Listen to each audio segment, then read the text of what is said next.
All right, what's up guys? VV back with another video. And I'm going to try to do a short intro in today's video because guys, we've got some red, yellow Sabo action lined up for you today. We've got 20 games to unload on the sim of me playing red, yellow Sabo. I try to put out a weekly update. You know, for those who might be new to the channel, red, yellow Sabo is my main. That's the main leader that I run. And I try to put out a new updated version of red yellow Sabo every single week so that people can stay up to date on it and see what kind of progression has been made and get some ideas and all that good stuff. So that was the intro. Let's get straight into this video, guys. There's not going to be any lab. There will not be any art critique or news or anything like that. We're just going to be hopping straight in to some red yellow Sabo action. With that in mind, it will be all over the place. Some games will be from OP08, some will be from OP09, OP08.5, everywhere in between, right? And one last thing, I will have everything time-stamped in the general description by matches, and I'll have all relevant lists and deck lists and links down in the comment section below. All right, let's get into this, guys. We will finish off by checking out the deck lists at the end of the video, okay? All right, now, again, we have to hop straight into this because I have a feeling this might be a very long video. 20 games on the sim, you do the math, guys. So I've got the volume up. Let me move the leader real quick. Volume is up. Speed is on 2x, and here we go, guys. Let's do this. So first up here, I do have two games of the animal version of red yellow Sabo that I was messing with on a previous video. That I think I did like one game on a previous video. We've got two games of this red yellow Sabo variant that is featuring the Animal Drum Kingdom package, which is kind of interesting. Okay, so this is against ST14 Luffy. I play out Dr. Kureha on turn 1. I went first, then the Luffy had nothing on their turn 1. Turn 2, we play out another Dr. Kureha, and we're just going to swing for 6 with the leader and pass the turn and use our event here, but I forgot. So that was a mistake. I did not use my event after their attack, so that was just a mistake. But hey, we'll leave one up in this time, and we'll threaten it again, so maybe this time we'll think, oh, he didn't have it last time, he won't have it this time. When in all reality, I just simply forgot about it. Okay, so they have 6 Dawn to work with here. Our 5 Dawn turn, we play out the 3-cost Chopper, cheating out the 3-cost 4K blocker. What's his name? The other Chopper. There's a lot of Choppers in this deck, right? I use the event this time. I go ahead and snag a I don't know what I 2K countered out. I play out the 3-cost 4K Chopper with the event. And here we go, guys. They're going to play out a Borsalino, but I still have a very full board. I have a pretty menacing board, right? We'll swing 4 into 3. They give me that, no problem. I'm going to swing in. I whiff with the Chopper. That happens all the time for me. I don't know how many people play Zero, but I feel like every single time that I play Zero, I whiff a Chopper at least once a game. At bare minimum once a game. So right there, I smash in. I did that a little bit out of order. Hang on one second, guys. I don't want to pause many of these games because we have so many games to go through. But notice this, guys. I swing for 6 first with this, and watch this. They're going to be able to counter out with a 2K, and then I slam down the Zoro. Well, swing 6 with my leader. They take that, and then I play out Zoro. Swing for 7. Adam, they use the blocker and a 2K. I should have gotten one more card out of their hand this turn because I did not attack properly with the Zoro pushing a card to life and playing it out like that. That was just a mistake, not getting the full value from the Zoro plus 2,000 from the leader effect. So they go ahead and play out Jack here. They're going to pop my character, swing 6 into a 4. You can have that, or 7 into a 4. They can have that. And again, I'm going to try not to pause anymore, guys, because we have so many games to get through. So right here, we're going to swing for 6. This will force a card out of hand or life or a character. We're going to swing in for 9 here. We're going to push the dragon back. We're going to swing for 6 more. Notice I'm just whittling their hand down. I don't know why they blocked there. I guess they forgot their leader was at 6,000 power as well. They're just trying to be fancy. That's all. 7 into 4, you can have that thing. I just need cards back from my life. I want cards to come back from my life now so I can keep rushing in, keep beating in. Okay, so they're going to use the Jack here, cycling a card, clearing out my board. That's the right call. They're going to play out Gecko, Moria, and this is all of a sudden, this is not looking good for us, right, guys? This is not looking great. But that's okay. We top deck a Kitten Killer, easy. You know, easy top deck. Swing in for 9. I probably should have done 10, whatever. We'll push this back. We'll go in for 9 more. And they're going to probably end up having to take this or give me 2 cards from hand, two 2Ks. Oh, wow, a 2K and 2 1Ks. They probably should have just taken that because they gave me so much information right there that it was better to give me that kind of information than anything else. So they're going to swing in for 7 with their leader. I will gladly take that so I can play my Kid and Killer again. They're going to swing in for 5. I honestly think I should counter out of this, and I do. Swing in for 8. We'll take that. I guess I could counter out. Yep, okay, counter out. That's fine. Maybe make it where I can get one additional turn out of this, this style of play here. They're going to have to play out the Rebecca. Okay, very good. They play out the Rebecca, play out a brand new. They're looking for 2K counters. They're looking for blockers. That's the only thing that matters to them right now. Okay, so right here, I'm going to attach 2 Dawn with my leader. Or, excuse me, I'm going to play out the Dragon, use his effect to attach 2 Dawn to my leader. And then I'm going to attach 2 more Dawn, push the Dragon back to the top of my life, swing in for 9, and their hand is looking horrible. And now they no longer have enough to be able to go through for full lethal right here. They would I have 1, 2, 3, 4, 5 cards in my life. They only have 5 attacks. I have no more counter power, so I am just going to take every single one of these hits here, and I'm going to say, hey, you have to have enough to survive next turn. Okay, let's see what happens here. One thing that I think would have been smart is if I had left 1 Dawn active, so that way in case I got an event, I could potentially, you know, cheat out something in a play. But guess what? They passed turn there. I think it's because they just don't have a blocker. I have no idea. So I'm going to swing in for 7. See what happens here. Yep, swing 7 into 6. This should get a 2K out of hand. It does. I'm going to play out the Kid and Killer. We're going to swing for 7 more. There might have been a better way to do this, but hey, we end up doing it like this. Push this back, swing in for 9. And yeah, that should be GG. So yeah, so whoops, I don't know what I just clicked. Sorry guys. Let's get back to it and pause. So yeah, they had nothing left in their hand, but I think it would have probably been a little bit smarter for me to just go. So I could have had a 4 cost for 7. So I had 6 Dawn left, and they were a 6K leader. So I probably should have tried like maybe an 8K attack and then a 10K. That probably would have been the best bet there. But that ended up working. It would have taken all these 2K counters I knew they didn't have because I saw them doing the searches with brand new, and I saw them countering out with 2Ks in hand. So ended up working out all right. Not my favorite version of Red Yellow Sabo. We are going to look at one more game of this version though. It's not my favorite version, like I said, but at the same time, it's kind of cool. I guess it is still kind of cool. Okay, so here we go. We got a Dr. Kureha. We're going to grab the event here. We went first. I don't know if I won the dice roll and chose to go first or if they chose to go second. I actually don't remember. Okay, so right here I don't really have a great play. So I think I'm just going to load up for 5 or load up for, load up to 5 on the 1 cost and swing for 5 twice. Once with the character, once with the leader. Sure, attacking to my guy, that's fine. That card got its value. That's one thing you have to consider. I do have to pause real quick, guys. I'm sorry. When it comes to the searchers, think about what I just did there. I played it out for 1, and it replaced itself in my hand by drawing a card, doing a top 5 search, helping me fix my hand. And then I got to swing for 5 with it and got a card out of their hand with it. Or a card from life, either one, right? That's insane value. Like, I'm probably going to do some type of updated video soon on value, because value is an extremely important concept in this game. Okay, we're going to swing for 6 at face here. Let's see what they do. Probably give me a 2K counter. I don't think they should take this. They had to give me a 0 cost 3K. So they don't have any. They have no 2K counters in hand is what that tells me, unless they just drew it for the turn. We're going to play out the Chopper. Another whiff. Standard whiff with Chopper. It is what it is. And guys, this is a copy-paste version of Zoro from a Zoro deck. There are no yellow cards in here. I just copy-pasted from a deck that did well in a tournament. Okay, they're going to swing for 6. I end up taking that. And here we go. They did not get rid of my Chopper, so seems good. So I think we're going to swing 7 into the Zebra here. We'll cheat out a smaller Chopper, cheating out a Hiking Bear, the Antler Chopper, whatever they're calling that. And I think they should just let this go. Yeah, that was a smart call. That was a very smart call. So right here, I'm just going to swing for 6. I probably should have... Okay, nice. Very nice. I got to say, I can't remember what I do here. I probably should have gave the +2 to my Chopper on the that's tapped or rested, but I don't know. I think putting on the blocker was pretty safe as well. They play out Magellan. Okay, one thing about this deck, guys, is we don't really care about getting to 10 Dawn really quickly. The curve in a... well, actually, I don't know about the Zero version of this deck, but typically with Red Yellow Sabo, we don't care about going down in Dawn. As long as we're around the 5 or 6 Dawn range, we're happy. We can do pretty much anything we want with 6 or 7 Dawn. Okay, so let's see what happens here. They swung for 8 into my Chopper. That's going to buff their leader by 2,000 because the leader goes +1.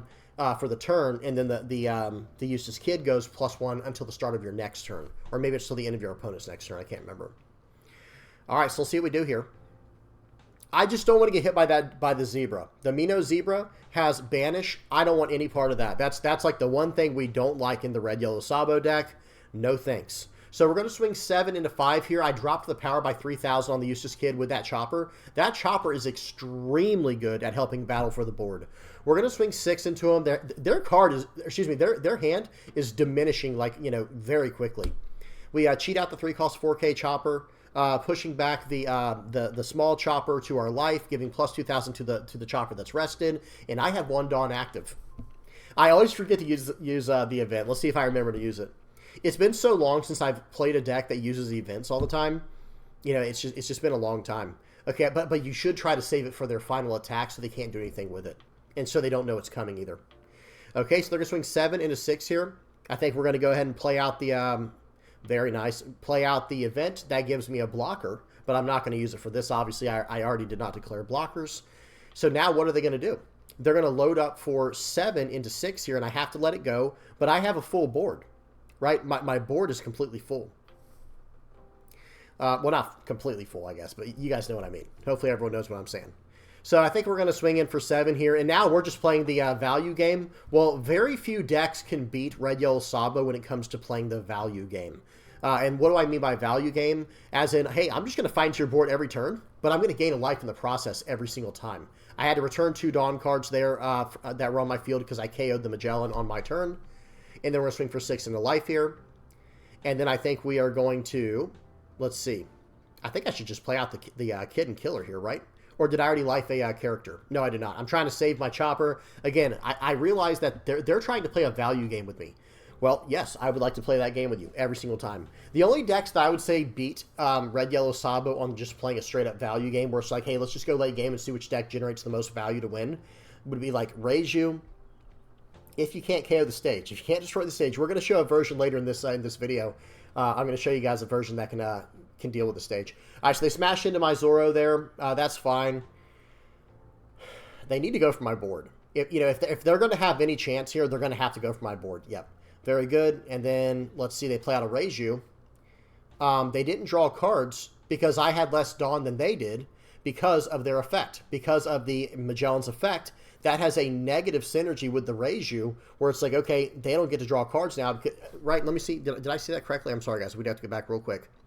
Yeah, they have... No, they should have been able to draw cards. Hang on. They should have been able to draw cards. They did. Sorry, I just didn't see it. The sim was so quick, I didn't see it. We do have it on 2x speed, which is probably why. Okay, very good. So right here, they let me keep a body on the board. That is dangerous, guys. That is dangerous for them. So we're going to swing in for 6. This is always going to cost them a card from their hand or a card from their life. It took a card from their life. We're going to load this card up here, swing in for 6 more. They give me a 1K, and now swing in for 9. So I could have also gone at the... so I kind of messed up there, to be honest. I should have gone for 9, then buffed this guy, and I could have went in for 8 more or whatever. But I probably should have gone at the Eustace Kid, too, if I'm trying to just be very efficient. I could have just gone about it that way.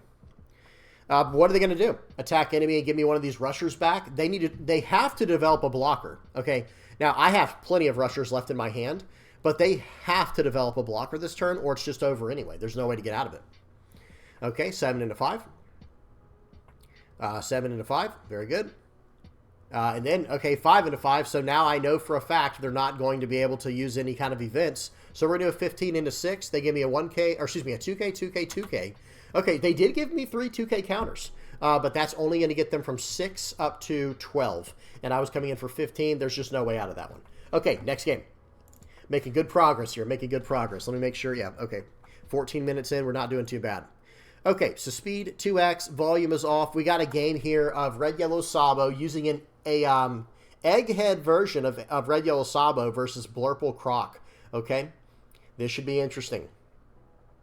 I've had people ask me about egghead Red Yellow Sabo, and I think it's pretty good. I do think it's a pretty good list, but I just don't like it as much as, like, it doesn't have enough, how do I say this? It's just got a few things I wish were a little bit different. But you guys will see what's going on in today's video, you know, or in this game today.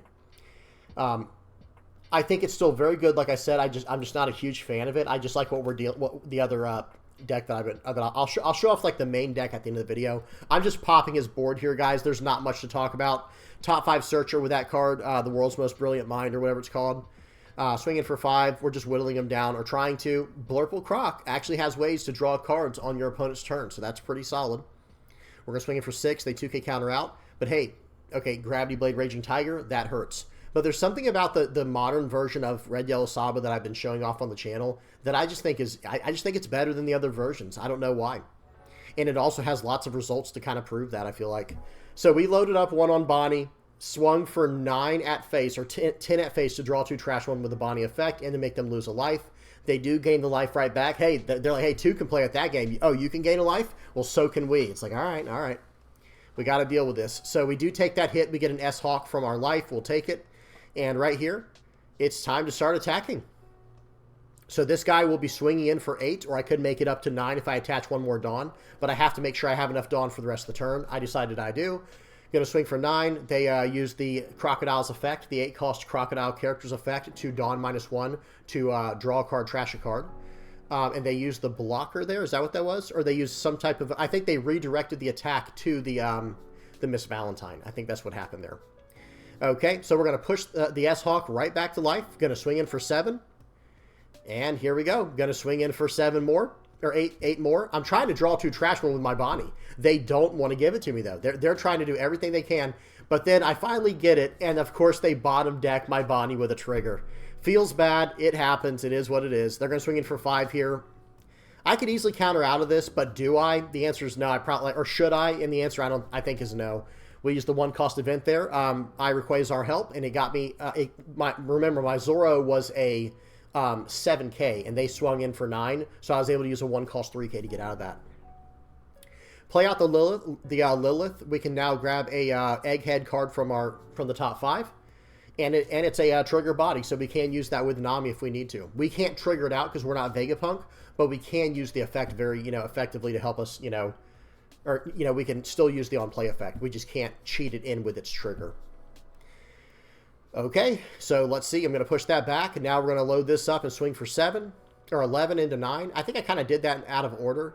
I'll have to reread that card, S-Hawk. I might have been able to attack for more, but not a big deal. We're doing pretty well right now. Another Gravity Blade Raging Tiger. I'm going to have to take one of these hits for sure. Oh, maybe not. I thought they were going to swing for 7 and 7. Okay, they choose not to attack. They don't want to give me the rusher back. But I've got bad news for them. I can just keep playing out rushers. We're going to swing for 8. We're going to push them down, hopefully down to 1 here. Okay, another... Guys, they had back-to-back red rocks from their life, guys.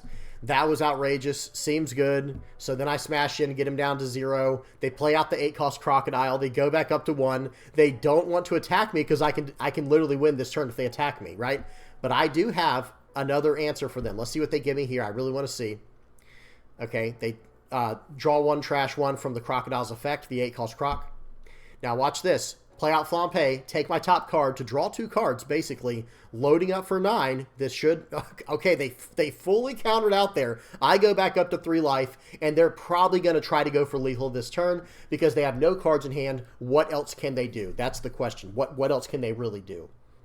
But here's the bad news. I have 2, 4, 6, 8, 9 in hand. Okay, they decided they're just going to pass turn. Guys, it's not the right... You have to attack into Red Yellow Sabo. You do have to. I understand. I don't know. I guess maybe their logic is why I would just lose.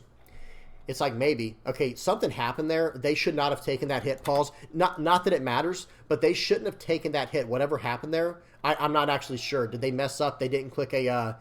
I think they have to click a character or leader, and they chose not to do that. Like, they accidentally chose not to do it, so they ended up taking a life. But, guys, again, you know what was going to happen this turn? I was going to do another Flampe to draw 2, 1 from my life and 1 from the top of my deck, and I'm going to swing in again and put them down to 0 and go about things that way. It's just eventually they're going to run out of steam. That's kind of just the way it goes. But that was a good game. Mistakes do happen. Okay, next game we have a game versus Green-Purple Doflamingo. Okay, I have to say this is a leader that I'm not scared of at all as Red Yellow Sabo because I could just attack with characters and then push them into my life and save them that way from the 5-cost event or the 5-cost stage if they're even running that. Okay, notice what's in my hand though. We got a spicy list here, guys. Okay, I named this.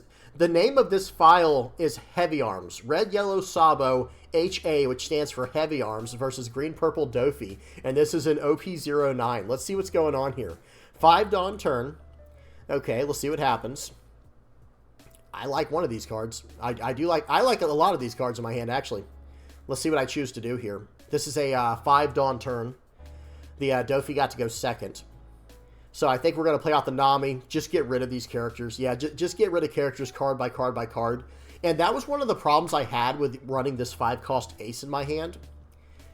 It's like, why, in what, okay, hear me out. I feel like there's not a reason I should ever play that over a Nami if I have the choice. So they hit me, I get a Bonnie trigger, draw 2, trash 1. I'm going to trash the 9-cost Newgate here, and we're going to keep going. Notice this card, guys, notice how much removal I have in my hand right now. It is crazy. So I'm not afraid to swing here because Gadatsu has lost all of his main value. It doesn't matter to me anymore. A card that actually matters would be something like this this Newgate, where they now they have to attack into that. I could have saved it by pushing it back into my life, because remember, guys, when you play him out for a 7, he can attach a Dawn on play to one of your characters or leaders. So he is perfect for what we're doing with Red Yellow Sabo. So I gave my leader 1 Dawn from his effect, and now I can push him back to life after using his effect if I need to. He's going to swing for 6 into 5. I 2K counter out, and he drops down a Zoro. Well, here's the thing. -2, Papa 6. Or -3,000, Papa 6. I'm not scared at all of Zoro anymore in Red Yellow Sabo. That used to be a card that meant literally good game, like win this turn or GG. But now we actually have quite a few ways we can start dealing with a character like that. Here's another Zoro. We got another one here, guys. We got another one. Okay, so let's see how I want to do this, because I can actually just win the game. It's like I could KO his Zoro here, but I feel like that would be BM. You know what I mean? Like why would I do that? That'd be kind of rude in my opinion. Okay, so we'll swing 7, swing 7s, push this card back. We'll swing 7. He knows where this is going. That Newgate's about to be 16 into 7. That's okay. Well, okay, he did have some counters there. Okay, he did have counters, but he did not have any Dawn left to work with. So this was an interesting version. I've got one more of this version we're going to see right here versus Blue Doflamingo. And this is basically just a full-on removal version of Red Yellow Sabo that I called it Heavy Arms. Okay, so here we go. Heavy Arms, by the way, for those who might be wondering, is a reference to Gundam Wing. And this, I put this video out, or excuse me, I recorded this video and named it this way before I even heard about the Gundam spoiler for the card game. Well, maybe not way before, but right around before that time. Or maybe it was right when I heard it, and that's what made me think of it. Whatever the case is. Big fan of Gundam Wing, but Heavy Arms, that was one of the Gundams there. Just straight firepower.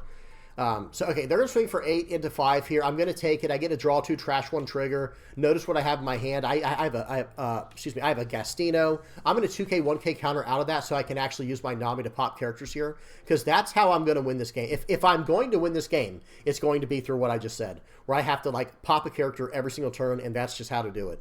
I have no power reduction in my hand, so I actually have to go at this board in the most annoying way possible. Okay, let me make sure that the speed is on 2x, because this is a longer game. Not super long, it's like a 10-minute game. Swing 7 into 6, they 2K counter.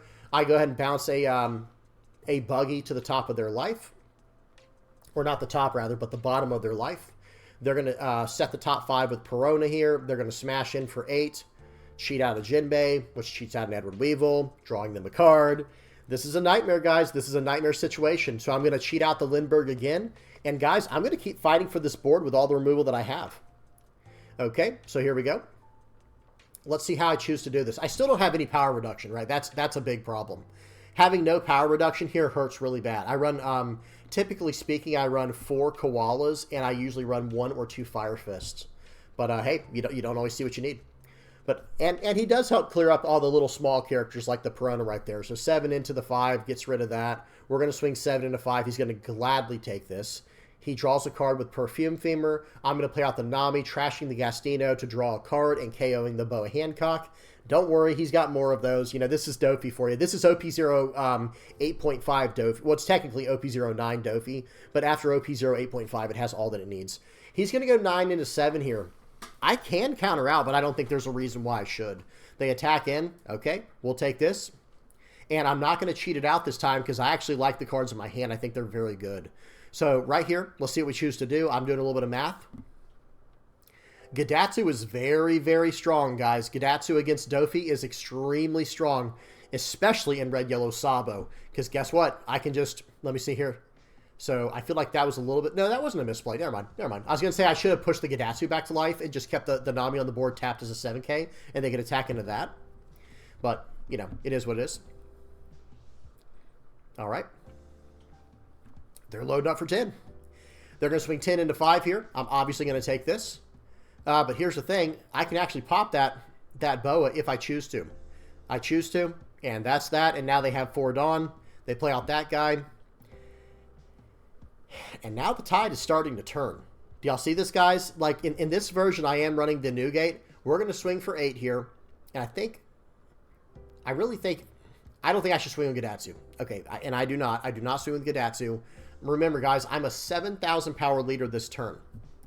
So they're going to swing for 7 into 7. I really think I should just 2K counter out of this. I decide to take it. Let's see what they want to do here. They might choose to get aggressive and try and take me down to 1 life. They choose not to. Okay, so they choose not to do that. And now I finally have a target on the board that I can hit with my 7-cost Newgate. Because up until this point, guys, I literally have had 0 targets to hit with my Newgate because they've all been 6,000 power characters or like 2,000 or 3,000 power characters that don't matter. Very annoying. Very annoying. Okay, so let's see what happens here. So we're going to swing for 7. Going to play this guy out. Whoops, I did not mean to attach a Dawn to him. That was supposed to go on my leader. Well, we'll pop the Gecko. We're going to swing in for 10. Or, excuse me, swing in for 7. And then I'm trying to decide what I want to push back. Push back the Gadatsu and make it where there's 2 10K bodies on my board. And he has no way of removing both of these. He would have to, okay, he'd have to swing into them or Red Rock. So he's going to swing for 9 into 5. I think I should just take this. It's probably going to be swing 9, if I had to guess here, unless he wants to develop a body. Yep, so swing 8. Okay, that's a clean 2K. I think I should get out of this one. Unless I'm trying to bait him into attacking enemy. Draw 2 with the new Sabo trigger. Seems good. Swing in for 10. We got 2K, and 2K. And that's going to be it, guys. That's going to be it for him because now he does have a lot of counter power in hand, but that's not actually the issue. I don't think I even go for game here like with his life. I think I just eat up his entire board now. I think what I end up doing is I swing into his board, you know, swing for 10 into the Edward Weevil, swing 10 into the Gecko Moria, and then swing whatever else more into him. Make sure I remove them with the Ben Beckman, and then gain a life this turn. And now you see how we're just further and further into the game, and it's going to be harder and harder for them to deal with me. Because they don't have any rush characters in this version of the deck, at least not that I'm aware of. Okay, next game. Making good pace here. All right, so we got, this version is from OP09, it says. Let's see what we got here. 2x speed. Yeah, this version that I'm running here is with some of the new Revo Army stuff from OP09. This is versus Katakuri. Okay, swinging in for 8 early on. Seems good. They got my Kikinojo right away. Going to swing for 5. They set that Satori there. I think they did check and they saw it was there. I play out the Kikinojo. He's going to swing in for 5. I should not take this. Yep, absolutely. Cracker's a good pick there. Swinging for 6. Honestly, I think I should 2K counter out, but I end up taking this. I do at least get lucky with the trigger, but am I going to use it? We'll have to see. I do choose to use it. I think it was a little bit reckless trashing a 2K counter for it, but hey, you do what you got to do. We swing 5 into 5. That card's gone. Swing 7 into face here. Very nice. Now they're down to 3 life. That's where we needed them. So now we can play out this Nami here and pop the Nekomamushi. They counter out. Very good. Yep, play out the Nami, trashing the Fire Fist, KOing that. Another option might have been to just get rid of the Bello Betty, but at the same time, once Bello Betty gets going, guys, it's a wrap. They play out Gadatsu, which has 0 value. They're going to swing for 8 into my 5. He can absolutely have that thing. Now it's my turn. I have another Nami in hand, guys. We're going to swing for 7. Let's see if they get any triggers. They get a Nekomamushi. Always swing all out first before you use your removal. Okay, this turn, I do need to gain a life. I'll do this. I'll swing in for 7. Let's see if he gets another trigger. Swing in for 7 more. Let's see if he gets another trigger. He didn't get one. We're going to use, we're going to trash the Bonnie, pop that card. I draw a card. I've got 2 2Ks and 2 1Ks, 3 life. They have 2 characters on the board. I'm feeling completely safe. They're not even on 10 Dawn yet, right? They're on their 9 Dawn turn. I'm about to be on my 10 Dawn turn. Yeah, they're going to 7 into 8 here. No, I'm going to force them. I think I'm going to force them to go all in on this because I could just go for lethal, right? They have 5 Dawn left. What are they going to do with 5 Dawn? I should have saved that. There's no doubt in my mind, at least not in my mind, there's like no doubt that I should have saved that. They tried to flame split to push down my Nami, but it's a 5 cost, not a 4 cost. I think that's what happened there. And they swing in. I get a Satori there. There was no reason for me to not counter out of that, I feel like, guys. I don't know. Maybe there was, maybe there wasn't. But at the end of the day here, I'm about to just swing for 15 into their face. They have no blocker. They have 2 2K counters in hand. That's it. 2 2K counters. So when I smash in after that, it's a wrap. Okay, next up, same version of the deck we're running against Enel. Okay, 1 second. Full screen. There we go. So Katakuri and Enel are some of our tougher matchups, but you can win. You can win these matchups. But I think it comes down to early on aggression, taking life a little bit recklessly so that you can potentially get some triggers. And, of course, run a high trigger deck. Just triggers and rushers, you know, and just KO everything on the board. Now, notice I am running a round table in this version. Okay, I don't remember running this, I'm going to be honest. This might be a slightly different version from the last one, but we'll see what happens. They swing in for 5 here. I'll give them a 1K. I want them to turn that Bonnie sideways. That's what I would really like. And then they can draw 2 trash 1 if they want, but then I can get that card off the board. Okay, seems really strong, but we're not going to let that happen. I can't let them banish my top life card while they draw 2 trash 1, right? I had to counter out fully there. So we're going to go 7 into 4 here. There's no way I'm going to let them keep this character. If they counter out 2-2, I'm just going to load everything up and just destroy this character. There's no way I'm letting him have this character, right? That's my mindset. Okay, push that back. 10 into 4, impossible to counter out with just 3 cards and no Dawn open. Okay. They're going to swing in for 12. Of course, I'm going to take it because it gives me Kikanojo. I want to get them down to 2 life. Very nice. So now I think I'm going to just develop this ace because I don't really have another play. I do not like to swing into them when they're at 1 life like this. I think, or when they're at 2 life. I think this was a little bit reckless on my part because I don't. How should I say this? I should not attack. I shouldn't have attacked in there and just left them at 1 life. Because, okay, someone asked this in the comment section today, so I will pause and answer it real quick. Specifically against Enel, when they go down to 1 life, they're very, very happy. Because now when they play out their Yamato, they're going to get full value. It is true that they can hit a larger target if they have 2 life instead of just 1, but that's not what's relevant. You taking a hit going down to 1 life, playing out Yamato at 1 life allows you to gain a life and pop a target still. Right, so you're actually drawing a card for free and getting a potential trigger and refreshing your life. So it's a very big deal. And the same thing is true of the 10 cost ace. 10 cost ace, when he comes into play, he doesn't just have rush. He has an on play that says you may choose to gain 1 life. You know, I worded that, you know, that was not very good wording, but you get to choose to gain a life. Now, if you chose to gain a life or not, and you have 2 or less life, you can now attack with the ace on that turn. He gets rush. However, if you go up to like 3 life or 4 life or 5 life, he doesn't get rush. He only has rush if you have 2 or less life. So if they have 2 life and they choose not to gain life, okay, that's fine. They didn't get the full value from the card, even though it still has rush. So that's why you should keep them at 2 life. It's kind of the best call in most situations. Not in every situation, but in most situations. So they're going to play out Katakuri. You can't remove my character. You cannot remove my character. It has a way to prevent removal. And then I'm going to go ahead and play out the Kikanojo after they attack. And that was a big, big blunder from my opponent. I can potentially go for a game here. We're going to go for 7. Let's see what happens. Let's see what trigger they might get. Okay, they got you're the one who should disappear. So they went from 1 life to 2 life after taking damage. You know, make that make sense, right? Make that make sense. So right here, we're going to swing in for 7. I am still going to try to knock them down to 0 life here. Okay, so now we're going to swing for 7. See if they want to counter out, and I should swing in for the last one here. I should swing in for 8, but yeah, for 9, excuse me. So they're down to 0. They get a draw 2 trash 1 with Jori Bonnie. Their turn. They did not get a way to gain life. The game is over. They don't have a blocker in their hand. They do not have a way to gain life. That's that, right? So very good stuff there. Enel is a very tough matchup, but in OP09, they are trying to build with more KO, I think, where they have like the Namis like us. They have the O Namis, and I think they're also running things like the 5 cost Luffy. Just lots of trigger, pop a 4 or less or a 5 or less. So you'll have to look out for that. Okay, let's keep going. Next game, we got a game versus Red Yellow Sabo. We got the mirror match here, guys. Okay, and this is me running, it looks like a very standard version of Red Yellow Sabo. I just don't have any of the red cards in my hand. Okay, so I'm going to play out the Bonnie on curve, right on 3. We attacked for 5. They 1k counter out. They're probably going to, yeah, they're going to swing for 5 here, and they're probably going to develop like something like a Lindbergh or a, okay, they're getting very aggressive here. I am going to counter out aggressively because I do have a Nami in my hand. I think I should swing 5 into the Zoro. Leaving Zoro on the board is very dangerous. Let's see what they decide to do here. We'll swing in for 5 at Zoro. They 2k counter out. So now we are going to have to pop it with the Kikanojo. We get another Kikanojo from the top of our deck. Very easy. Very easy decision, I must say. Very easy decision. So they have a 5 Dawn play here. Okay, they're going to go 7 at face, and they're going to... Oh, man. That hurts. They did not expect for that to happen. Neither did I. But, hey, you know, they were going to push the Zoro back to life, but we popped it with a trigger.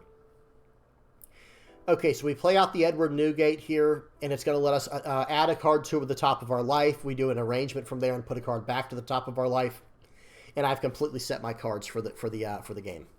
So in this situation right here, I'm considering gaining life, and I do. I'm going to swing in for 7. Now they can't get any Land of Wano triggers because I'm at 4 life, and they get a Satori trigger instead. But I'm okay with the Satori trigger because that did cost a card from their hand. That was pretty fair, at least in my opinion. Okay, let's see what they choose to do here. They're going to swing in for 6. I do have a 2k counter, but I'd rather just take this card. Right? I'd rather just take this. Swing in for 5. I'll give him... Hey, that Edward Newgate paid for himself over and over and over again. They play out the Charlotte Linlin. I will gladly take a life. It is what it is. Unfortunate, but you know, you do what you got to do.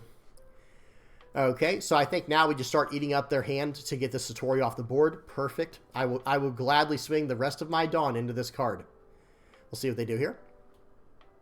We'll swing 7 into here, and I know that it cannot... Okay, so that was calculated, of course. I swung 7 into face. They have 1 card left in hand, just in case it's a 2k counter. I'm going to swing in. I know the card on top of their life cannot give them any counter power, so I do a draw 2 trash 1, and then I'm going to smash into this Satori, probably with whatever's left, or play out the 4-cost blocker or Lindbergh. We'll see what happens. I trashed the Lindbergh. I'm going to push this back, and now I think I should just swing 7 into there. They did not want to give me their last card. That was perfect. Play out a Sanji. I'm developing my board. We're equal life, equal hand size, but I have a Jory Bonnie on top of my life. 8 into 7 here. They have 7 Dawn left for the turn. They're very clearly going to be playing out Charlotte Linlin. Right here, I think I might choose to give them a life, because that Jewelry Bonnie is very, very important for what I'm trying to do. Here's the problem with trying to do a loop versus a deck that can gain life. I'm going to start developing my board. If they're not going to... Now, watch this. I played it in this exact way for a reason. See what trigger they got, because I have a Nami in my hand. Very, very nice. I'm going to swing in for 6. Let's see if they get a more relevant target. It's a Jory Bonnie. Draw 2, trash 1. And now we're going to play out the Nami, trashing the trigger, popping that card, cycling a card. I have a Kid and Killer in my hand now. I have a Shanks. They're in a lot of trouble. You should always swing into the yellow leaders first before using your removal in case a better target comes out of their life. Okay, they're swinging 8 into 5 here. I'm going to let that go. I let them gain a life. They're just going to keep doing that, but it doesn't really matter. Right? Okay, first of all, now I have an Onami in my hand. Let's see what they choose to do here. Because I can also let them just keep gaining life because they're not creating a board. And they're actually very smart to not just leave the Linlin on the board because I have a Shanks in my hand. They don't know that. I don't think they have any knowledge of that, but I have a Shanks in my hand. So we're going to push that back. We're going to swing in for 7. Now we're just beating them down, right? We have a board. They do not. You have to develop. You have to develop a board with Red Yellow Sabo, or it does start becoming like a you know, the looping becomes a net negative if you can't develop a body along the way. Okay, they swing 6 into 5. You can have that. I do have a 7k on the board still. They're going to pop it with the Nami. Trashing that, drawing a card. Very nice, very good. You know, I have a very competent opponent. They know what they're doing, for sure. Okay, let's see what we draw from our... Okay, actually, they still have 4 Dawn to work with. Let's see what they play out. Maybe a Sanji. No, they're just going to life the Nami. Interesting. Very, very interesting. Well, I don't really have a great play here. I don't really have a great play. So we're going to swing for 5. Let's see if we get a card out of their hand. This should get a card out of hand. Yep, it does. We'll swing in for 7. We'll see if this gets 2 cards out of their hand. It does not. Did they want to use that to pop my Onami? I think so. I think they used the effect. Yeah, they did. Okay, they popped the... Or no, they did not. They chose to keep it in hand, and they, you know, played it for their turn. I passed with 6 Dawn open because I have nothing, guys. I have absolutely nothing. Okay, they're trying to develop a board so they can OTK me. We're going to swing in for 5 to try and get a card out of hand. It's a 2K counter. Pop the Kid and Killer with the Shanks. It was not necessarily a bad play to play out the Kid and Killer, but here's the issue. If you don't swing, I'm never going to get whittled down enough, right? Okay, now you swing and you don't have a board. They're just in such a horrible situation. It's not even their fault. Okay, here we go. They're going to swing for 7. They're going to probably life this card. I get the Bonnie, draw 2, trash 1. I think I should just trash the... I'll trash the Zoro in this situation because I literally have a Kid and Killer in hand activated. Swinging for 7. Okay. Get the Satori, and now this should be it, right? Swing for 7. We'll take it. No trigger. And now I do have to go for game. So they did have one final chance there. They almost won that, right? Like they were on par to win that game. Swing for 7. Very nice. It was a, whatchamacallit. I don't know why I'd load anything up here. Just swing in. Now, if they have a... So here's what I think I should do here. I think I should just go for the board. Yeah, go for the board now and just play out my Sanji. Because if they had... If that last life card... It was a Sanji, too. It was a Sanji. But wait a minute. They had no cards in hand, right? Hang on. That might have been a slight play mistake. Okay, so they had no cards in hand. But what if it was a beige or something and then I just lose on the crackback? I didn't want to take any chances on that. Like, if it was a beige or something along those lines, it's like, no, let me just pop the characters on the board and go about things that way. Really good game. That was a really good Sabo player. All right, we got another game of Red Yellow Sabo here, of course. I don't know why I said that. You know, today's entire video is Red Yellow Sabo, right? And we're going to be playing against ST14 Luffy. So ST14 Luffy has been really big over here in the West, but it was not really big in the East because they were still dealing with a red-purple law meta where it was just basically red-purple law versus Lucci. But now that red-purple law is banned, a lot of people are still running Lucci, and Luffy is very good into Lucci. Luffy, ST14 Luffy, is very strong into Lucci. Sorry if that was confusing. Okay, of course, they popped my Jewelry Bonnie there. You know, they popped my Jewelry Bonnie with a trigger, so I don't get to draw 2 trash 1. You hate to see it, but hey, it happens all the time, actually. It's not even rare. Okay, that Nico Robin is a problem, so now I can no longer develop bodies and expect them to stick. So I'm still going to play out a Lindbergh to force them to use removal, I guess, but this is a very, very bad situation that I'm in here. Hoping they don't have removal. Hoping a black deck does not have removal. Yep. Yeah, that's very wishful thinking, isn't it?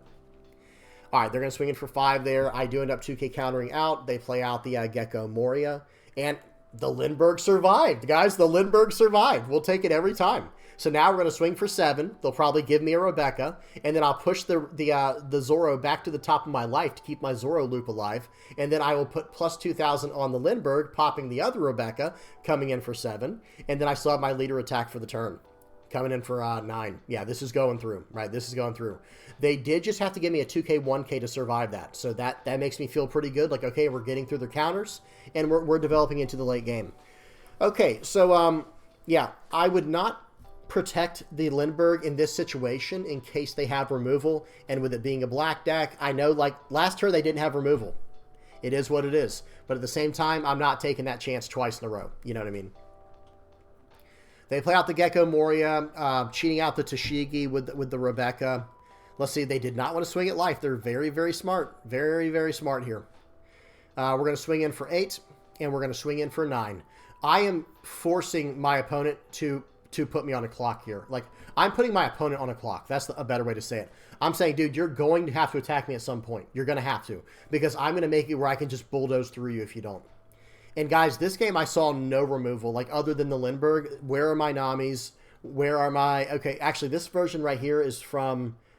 This is actually OP08. This is not... I don't even think this is OP08.5. So I don't even have my my new gate. And I don't have... And I haven't seen any Namis. And of course, it's not OP09, so I don't have my Ben Beckmans. I don't know if I'm running Gadatsu or not in this version. I do counter out of that one because I don't want to go too low, too early. We'll take that. They swing in for 9. We get a Lindbergh. We're going to cheat that out, and I'm just going to run them over now. Now they're in deep trouble. Now they're in a lot of trouble, right? Because even if they play out a 4-cost Rebecca, it doesn't really matter that much. But he does. Okay, but Borsellino does matter, right? Borsellino does matter. Okay, let's see what happens here. So we're going to have to do things exactly right. I can go for the board, or I can go for game. So let's see what I choose to do here. I don't remember, to be honest with you. I do not remember. Okay. So it looks like... So, all right. So hear me out. I am going to pause this game because I think there's stuff to talk about. I could actually drop that Gecko Moria by 4 and put him at 5 and start swinging 7s into the Gecko Moria. And then I could pop the brand new in the process with Lindbergh, and that would have all cost me. So I could have... So hear me out. With that one thing I just said, 2 Dawn for the Fire Fist on one of the Geckos. 2 more Dawn on the Lindbergh to swing for 7 into the Gecko while popping the brand new. That's only a 4 Dawn investment. I would still have 6 Dawn left for the turn to attach a Dawn to my leader and to play out a Zoro and swing for 7 or whatever, or swing for 9, whatever I have to do from there. So I'm just saying there were some options there to try to go for the board, but I don't believe I go for the board. Maybe I do. I can't remember. We're going to swing 8 into 6, popping the brand new. Just get that out of the way. They take it. So in this situation, we are just going to swing for, swing for 8 and swing for 8. This is going to cost a 2K, 1K, and then it's going to cost another 2K, 1K. Okay. All right. That was 3 1Ks or 4. Was that a 2K? Hang on. Let's see what that was. That was 3 1Ks. I don't even have to go back because they were at 8. I forgot they were at 8,000 power. All right. And you guys tell me what y'all think in the comments section below. Should I have gone for the board? Maybe. I don't know. I just know they better not let this card survive. That's one thing I can tell you is they better not let this Zoro survive. Okay. Now they're not going to, right? There's no way they're going to do that. Swing for 9. Yep. 9 into 7. I let it go. They play out Rebecca. Man, that card's annoying.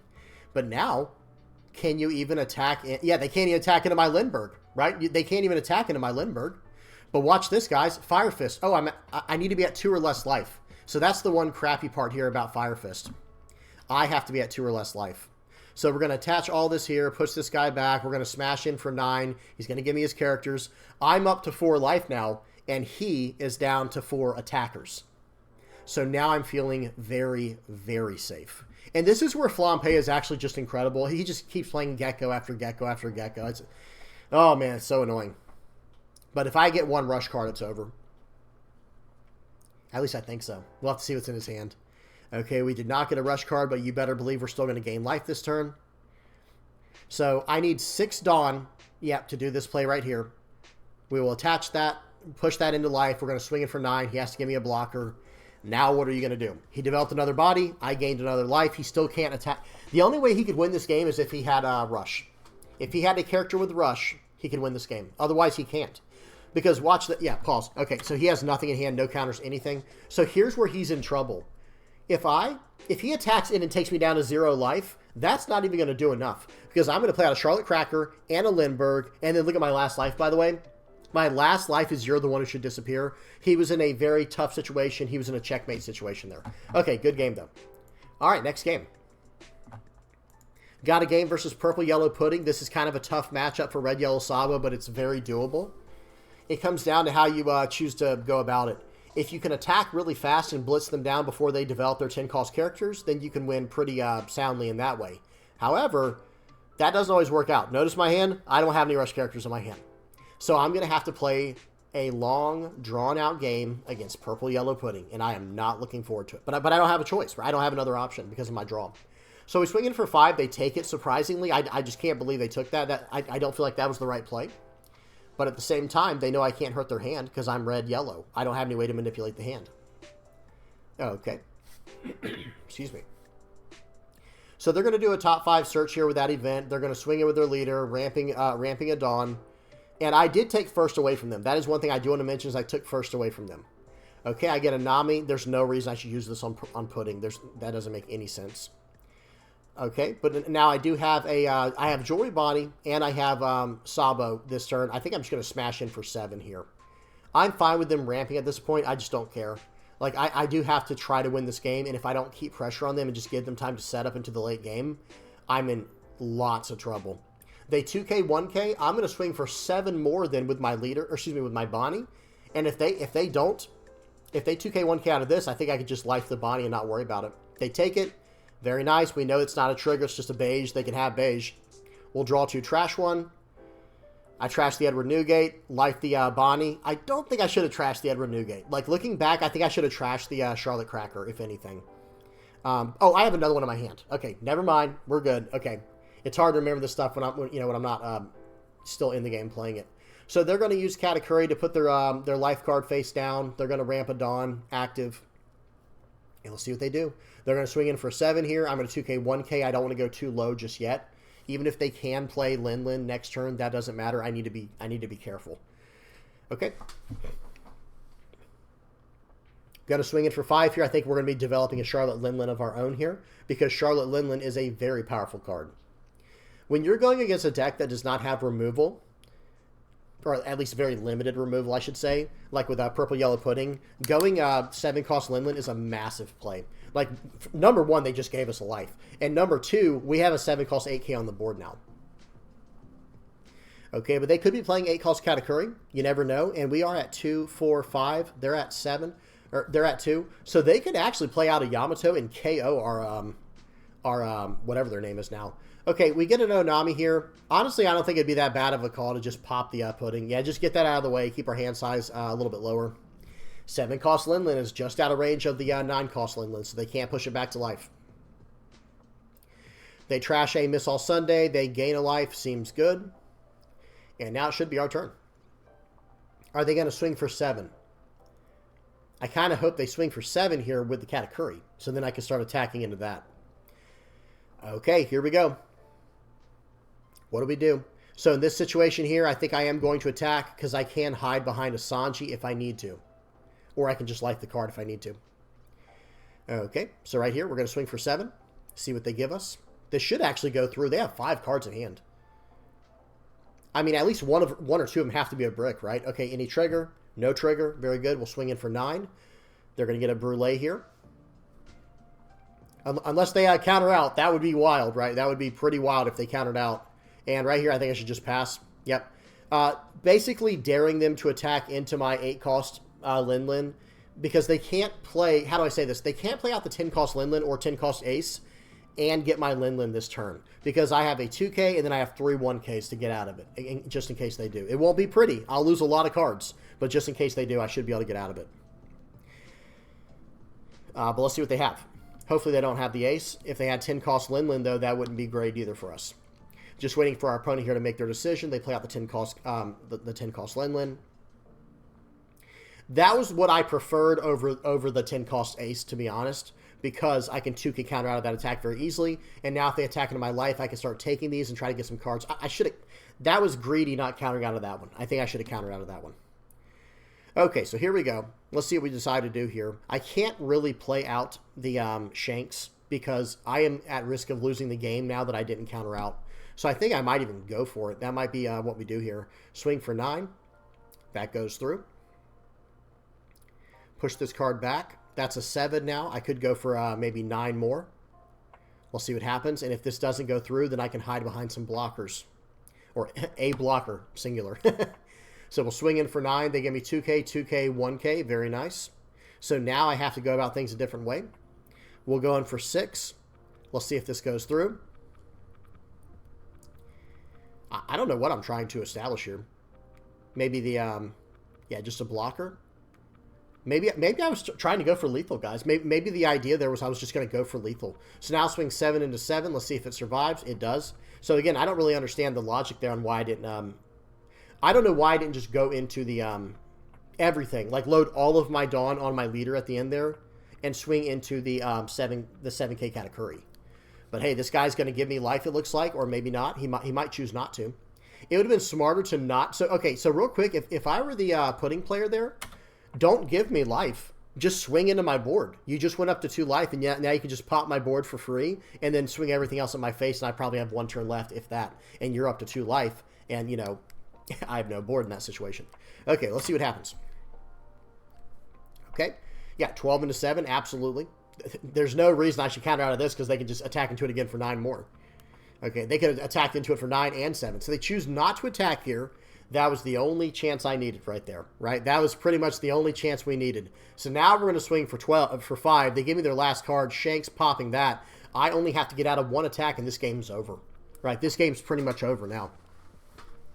unless they get some crazy trigger, whatever that last card is, if that's a crazy trigger, or whatever the last card in their hand is, if they have more life gain, that's like the only way they can stop me. And in this situation right here, yeah, if that's not a Tinlin, then they're in deep trouble, right? Right? If that's not a Tinlin, they're in a lot of trouble. And apparently it's not. They're attaching 2 Dawn. Looks like they're going to swing for 9. I only have to get out of 1 attack, though. And I have 2 plus 3 is 5 plus 2. So I can get out of an 11k attack. So right here, I can take this one and get out of one of the others. Okay, 12. Let me make sure I have it. I'm doing the counting right now to make sure I can get out of it. I think why isn't this thing moving at the bottom? That's so annoying when it does that. Sorry, guys. There it goes again. Let's see if it goes down. There we go. Okay, so go up to 8 with the 3K and then completely get out of that with exactly enough. Easy game, easy life here, right? I'm just kidding. The game's not even over yet. Why does it keep moving, guys? I don't know what's going on with my mouse. Let me adjust the... There we go. Hopefully that fixes it. So we swing in for 12. Let's see what they get. Okay, they have 2 cards, so we're just going to swing in for 9, and then we're going to swing in for 9 more.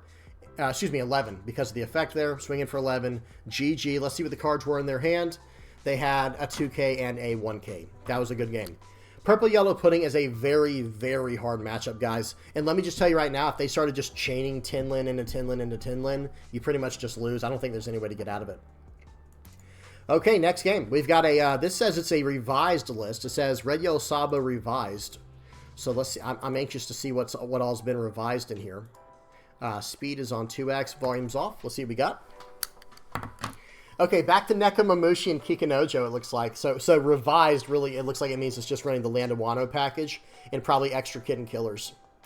They hit me for double attack. Very nice. We do get a trigger with Satori there. We'll take it every time. Okay, right here, I think I should... All right, I already want to pause it.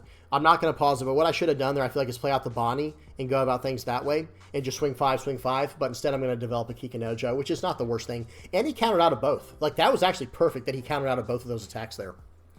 Okay, let's see what he chooses to do here. He's going to play out the Hiyori, fixing his cards here, and he's probably going to swing for 8 at face. That's usually what they do in this situation. It's like set your trigger so that it's really good, swing 8 at face, and then, you know, the rest is history, right? So swing 8, we take it, we get a trigger, we get another trigger with Lindbergh, and here we go. I can gain a life every turn as long as, you know, well, no, just period. I can just gain a life every turn. So the real question is, what did they set as their top life card? Because remember, guys, they just played out a Hiyori, so what did they set as their top life card?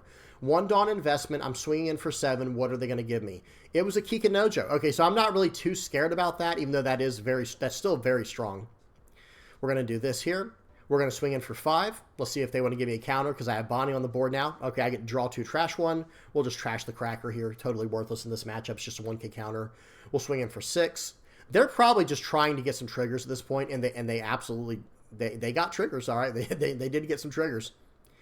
Okay, my opponent's turn. What are they going to do here? They have 7 Dawn. They're going to play out Hody Jones to rest down my board, and let's see what happens. They're going to swing for 5. Obviously, I'm going to 1K counter out of that. That's obvious, right? That should be pretty obvious. Give them a 2K, and now they're going to lose the game, right? So they can swing in for 8 here, and then they can only swing in for 8 more. So I'm going to take this and pretend like I don't have it. They're going to swing in for 8, and it's like 2K, 2K, or 2K, double 1K, and that's game. GG. I don't know what it is. Maybe I'm very comfortable against Green Yellow Yamato since I can gain life. But I feel like Red Yellow Sabo just absolutely bodies Green Yellow Yamato. I don't know if I said that right now. I'm thinking back what I just said. What I was trying to say was Red Yellow Sabo just destroys, bodies Green Yellow Yamato. Good game, though, to my opponent. You know, that's a tough matchup for them. Okay, next game. We got another revised version here. I don't know what this revised version is, but it looks like I've got quite a few games of it, so it must have been doing pretty well. Okay. I'm going to mute my mic real quick, guys, and take a sip of my drink.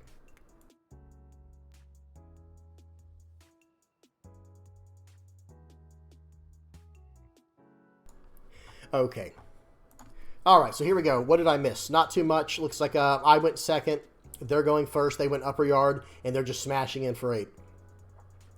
We get a Frankie there. I actually used the trigger early on in a very greedy way because I'd rather just draw a card there and just keep cycling through. Even though I only have 2 2Ks in hand, it's like, yeah, let's just keep going through my deck as fast as I can. So I'm swinging for 5. They take it. I'm going to develop a Kikinojo here, and I'm just going to say your turn. Kalgara is actually a pretty rough matchup for us, guys. Kalgara is not an easy matchup because they flood the board like this. They have life shenanigans. They have tons of defensive capabilities, and they go pretty big. Swing for 6 here. Yeah, I don't mind taking this. Never punished. Very nice. We'll go ahead and trash the other Kikinojo to pop the Ohm. Seems good. Seems good, right? Removal is the key in this matchup. I will say that right away. We'll swing 6 into 5. They should 2K counter out of this, and they do. We'll go ahead and blast in here with the Zoro, swinging for 7 into 5. And then we're going to life the Zoro and swing 8 into 5 with our Kikinojo. And then if they choose to attack into that, we'll gain a life. Unless they get a trigger. Okay, they got a Shura. We're not too worried about Shura.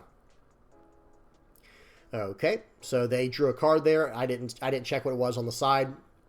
Swinging for 8. And they're down to 2 life, guys. I have 3 life. They have 2 life. Their board is really not that much better than mine, if it's even considered better at all. And I have a rusher in hand. I have a way to draw cards in hand. I have a way to reduce power in hand. Like tons of 2K counters. I'm in a pretty good position in this game. And my top life card is, of course, Zoro, so I have a loop going as well. They play out an Ohm. They did not get so lucky this time to get the combo, but that's okay. We'll take it. They swing in for 6, cheating out the Kalgara. That was a very gutsy play, guys. Swinging for cheating out the Kalgara to lose a life was a very gutsy play right there. So right here, we're going to cheat out the Lindbergh because they attacked in and we got the trigger. They have 2 Dawn left for the turn. I'm going to be able to do whatever I want for the most part. Right here, I honestly think I should just go for game. Like, part of me just wants to just go for game here. Let's see what they do. Okay, I think, yeah, I loaded up 2 on my leader first there. I don't know why. I should have just loaded 1. So we'll swing for 7 since we already did that. So swing for 7. They have 2 Dawn active. Let's see if they're going to use one of their events here. 2K, 1K. They don't have an event is what that means. So that means they don't have an event, right? Because if you have 2 Dawn active, or at least not the 1-cost events, I'm swinging for 7. This is a perfect 1 Dawn. Okay, they did have a El Thor. That sounded funny. I sound like I can't remember the name of that character. They did have a El Thor. They did have 2 El Thors. Okay, so we're going to gain a life here. Give plus 2,000 to this guy. We'll swing 7 into the dog, popping the Shura. They're down to 2 characters on the board. I just have to get out of 1 attack, and I've won this game. Okay, or potentially 2. Potentially 2 if they have a rusher, but we'll know that by the way they conduct themselves this turn to see how they attack. Okay, and I have 2 2K counters. I have 3 2Ks and 3 1K counters with 2 life left, and they only have the 3 attacks on the board. So they're probably trying to think right now, like, okay, how do I do this? And the answer is you actually just go into my board here. Like, if I'm the Kalgara, just go at my board. Yeah, that's the best bet, because I'm not going to... Well, okay, I'm doing some math over there. Am I thinking about it? We are. We're going to counter out, guys, and we're going to leave enough. We're going to leave the Bonnie and Nami in my hand and KO any blocker they put down if they choose to do that. Then it's like, wait a minute, nope. Now it's too late. You've done too much here. What did they do? They chose to loot. They're cheating out a character. What is this? They cheated out the 5-cost 7K. They play out the Noland. So the reason I countered out so aggressively is because I had lethal in range, right? I was in range of lethal. All right, so right here we're going to swing for 7 into 5. This will cost 2 cards from their hand, and then we can just swing 9, and that should be a wrap. Okay, put this there. All right, swing 9, and then swing 11. Did they get a beige? The only thing that could save them there is a beige.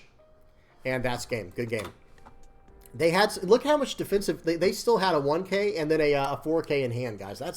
That is crazy. And is that, the Earth Will Not Lose is also a 3K, right? That's the 3K.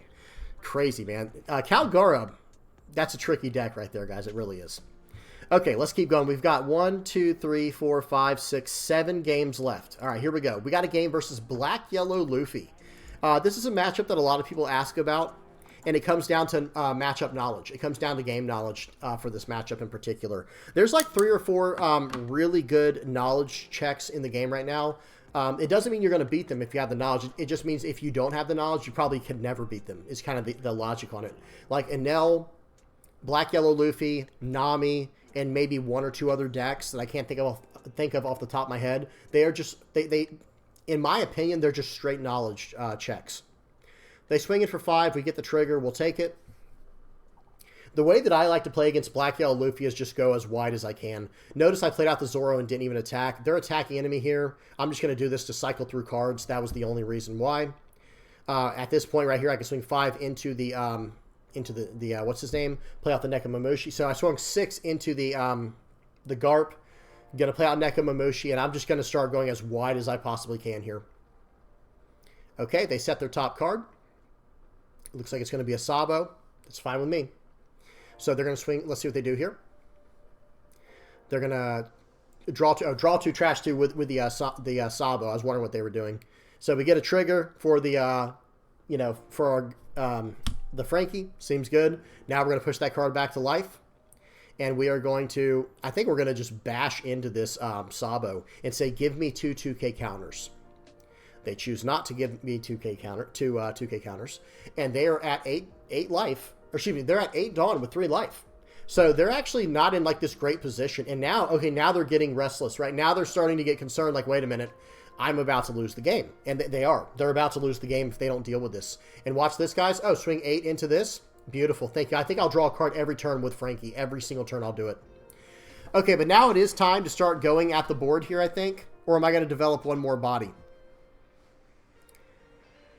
Okay, I don't know what I'm doing right here, but it's not the right call. So what I think I should do here is just develop a Sanji. Oh, excuse me. So I should have put all of that Dawn on the Nekomamushi and swung all of it into the Luffy. That was a mistake. I don't know. I think that was literally me like misclicking on accident. Okay, they play out Kuzan. Very annoying. Very annoying.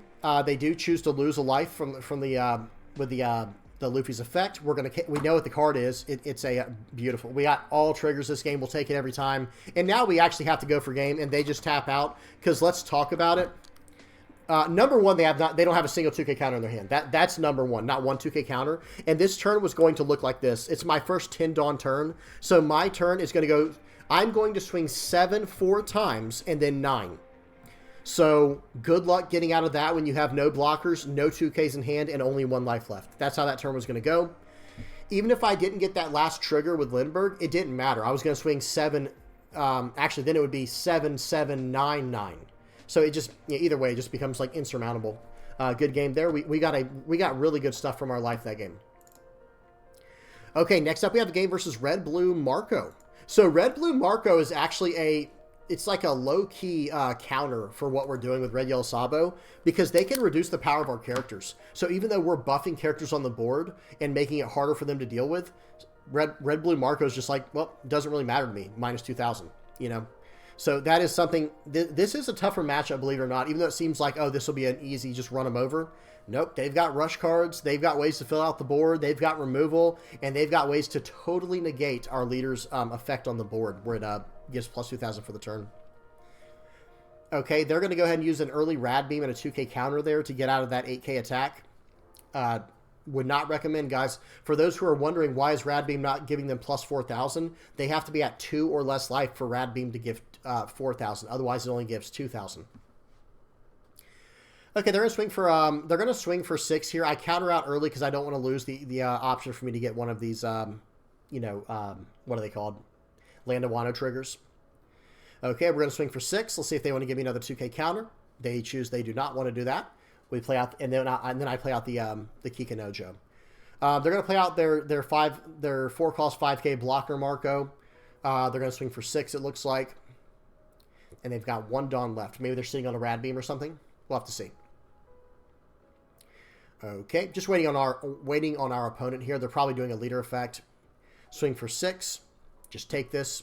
Yep, we get a trigger. I do choose to cycle out very greedily. But hey, we gotta, I'm trying to get to certain answers in my deck right now, and I think those answers are rush cards.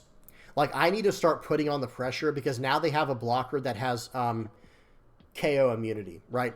Well, not yet. Once he gets down to 2 life, he'll have KO immunity. Okay, so right here, if I had a Nami, I would pop that Marco faster than you would ever believe. Okay, so right here, we're going to swing for 7. Let's see if they want to give me the Marco. They don't. We do a draw 2, trash 1. Very good. Trashing the Lindbergh, because we have another one in hand. We have 2 Nekomamushis and 1 Lindbergh. I think the Nekomamushis are a little more important in this matchup to go against the blockers. But I do have ways to reduce power as well. We'll have to see. Okay, they play out the 7 cost Ace, I think we're going to take this and drop this down because they can only swing for 6 and 5 afterwards. So they're going to do a draw two, or excuse me, they're going to do a leader effect to set their top card or put it to the bottom, and they're going to -2 to it doesn't matter. And they choose not to swing. They're very scared to give me triggers. That's the issue right now with them. They really don't want to give me any triggers, which is smart. But I think they need to be a little more aggressive. So I go ahead and swing for 7. They give me the blocker. This is great. Now I'm going to swing everything into the blocker, I think. We'll see what happens. I've got a lot of options here, to be honest. I've got a lot of options here. Okay, we're going to swing 7 into the 7 here. I'm trying to get cards out of my opponent's hand. I want to take all their cards away and go about things that way. We'll swing 7 more into here. Okay, I swing 7 into here to get my full value for my draw 2 trash 1. That was the first thing I wanted to do. And now it's like, well, wait a minute. Okay, why don't we just go for game next turn, right? Let's dare them to ignore my board. Like, they're going to have to go for my board, which will give me a life. And I still have Kid and Killer in my hand, and I have ways to just start blasting through them. I also have a way to just get their guy out of the way. Their Marco, I could just get that out of my way. Okay, so they choose not to attack into the body. That has to be a mistake. It's still a body. Maybe they're hoping that I'll use all of my stuff to, like, you know, maybe they're hoping I will use all of my cards in hand, or excuse me, all my Dawn for the turn to load up on the Bonnie. That's not happening. So they do that. Now we're just going to swing in for 10. This is going to take 3 cards out of hand. As I say, I don't think they have it. If they had 1 Dawn active, they could have gotten out of it.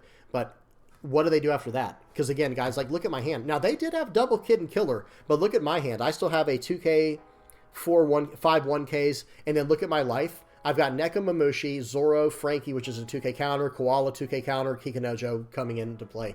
So they're in such a horrible situation here, and if they somehow lose all their cards in their hand this turn to survive that attack, they're not gonna get me on the crackback, and then I'm gonna be able to come in with Kid and Killer and Zoro on the following turn for like a 7/7/9 or something like that. A very powerful crackback.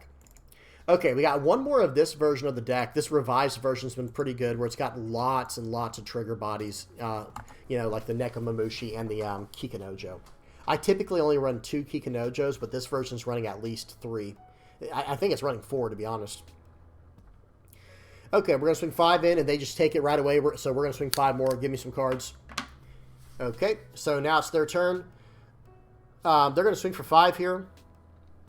They need to get rid of it. Yeah, they use the Lucci there, but that takes all the cards from their trash. We're keeping their trash to nothing. I'm fine with that. We're going to swing for 6. We're keeping the pedal to the metal here. Swinging for 6. They take it, playing out Kikanojo now, because now if they KO it, I can gain a life. But if they have Brook, then we don't get to gain a life. Okay, swing for 5. What are they doing here? Yeah, swing for 5. I should counter out of this one. Nope, never mind. Don't counter out of that and just KO that guy and draw a card. Seems good. Now they have 6 Dawn left, though. Do they have the Brook? I don't remember. Some of these games that I have saved have been saved for quite some time now, guys, like up to a month ago. Okay, so right here they're probably kicking themselves, like, why didn't I just swing with the Lucci first? It's like, yeah, yes and no. You want to go swing 5, swing 6, but against a yellow deck, it might be smarter to swing with the bodies first, even if it is awkward with the, you know, with the numbers, because triggers can just ruin everything. Okay, I'm going to swing for 7, and it looks like I'm going to play. I've got a 5 Dawn play for him here. Excuse me. So they counter out aggressively, but here's the problem: we are just going to load up. I think, honestly, I think I should play out the Lindbergh. Yeah, I like playing out the Lindbergh here, or I also liked playing out the Bonnie and then swinging for 8 instead of just 7. Okay, we got a Bonnie trigger. We're going to draw 2 trash 1. Not getting any rush cards. We need rush cards is what we need. So they're on their 8 Dawn turn. This is probably going to be a, you know, Gecko Moria, KO my character, like play out, you know, all. Everyone knows the combo. What's it like? Rebecca, Helmeppo. Rebecca gets Spandine. Spandine gets Lucci. It's just, but the problem is they only have 10 cards in their trash. And now, yes, they would still be able to do what I'm saying more than likely. I don't know if they have enough CP cards or anything like that. But okay, or they could just bring back the Lucci and pop it that way. Okay, so return 3 cards. Yep, that card's gone. And now in this situation here, this is actually an absolutely terrible situation, to be honest. But how do we get out of this? How do we get out of this? Go face. When in doubt, swing 7 at face, right? But no, I'm just kidding. But seriously, I don't know if that was the right call or not, especially without putting down the whatchamacallit, the Bonnie. So now I'm going to play the body afterwards just for 3, so it kind of threatens them. Like, hey, this is still a body you have to deal with because I can buff it to 7 very easily with my leader effect and my rush cards. Okay, swinging for 5. I take it. That was risky. Okay, let me just tell you right now. But I do have 3. I do have quite a bit of counter power. We get a Nami. Very nice. Popping the who's who. That was pretty big. That was a pretty big deal. They're going to swing for 9 here. I'm trying to do some counting to see if they load up 9 on the Span Dam. I don't think I can get out of an 11. So I do have to counter out of this, unfortunately, I think. Okay, so 2, 4, 6 is what it'll be, or 2, 4, 5. I still have my Bonnie in hand in case I need to draw cards, and they have to get rid of that Bonnie on the board or I can just run them over. Right, so that is a threat. Even though it's a 3-cost 4K, that is absolutely a threat in this situation with the deck that I'm running. They need to develop a blocker as well. Okay, I don't see any blockers. So right here, we might just go for lethal. They know I have a Kid and Killer as well, right? Because I played it last turn. So here we go. I don't have any other option. We're going to swing for swing 9, swing 11. I might do swing 10, swing 10 or something. I'm trying to do a little bit of math here. Yeah, I think... No, swing 9. This is my only chance. Swing 9. He had exactly 9 where he couldn't get out of it. Wow, that was a close game. This guy got all 4 Gecko Morias, guys. Good night. Why was he not trashing those with his Jack? Like, what did he trash with Jack to keep the... And I think it was a Sabo, right? Like, I don't know. Who knows? Okay. GG, that was a fun one. All right, next game we have here. This is a Revo Army version of Red Yellow Sabo versus Green Purple Doffy. Okay. This should be a fun one here. This should be a fun one. How are we doing on time? Okay, not too bad. Not too bad. I thought this video was going to be like 2 hours long. Looks like it'll only be like an hour and a half, right? Or only an hour and 45 minutes. Okay. So I play out Morley on turn 2. We went first. They play out Zoro on their turn 2, which seems good for them. You know, Ramping Dawn is always nice. So they just played out some kind of counter event there. I don't know what just happened. Or maybe it was a trigger. It might have been a trigger that allowed him to cheat out a character. I have no idea. I don't know what that Charleston move does. That Charleston event. I'll have to look that up. You don't see that very often. Okay, they're going to swing for 6, 7 into Morley. We're just going to gladly let that go. We don't really care about that. They've got 5 Dawn left for the stage, guys. Let's see if they're going to choose to do that or not. Okay, they use Venom Road, which does what exactly? They're using cards. I don't remember what they even do, guys. I think that might have ramped them a Dawn or something. Okay. Now we're going to swing 6 into 4. I really doubt he's going to counter out of this. If he wants to, though, by all means. Maybe, oh, Punk Gibson. That makes sense. Yeah, that's fine. So that's a good play, using Punk Gibson there. Absolutely.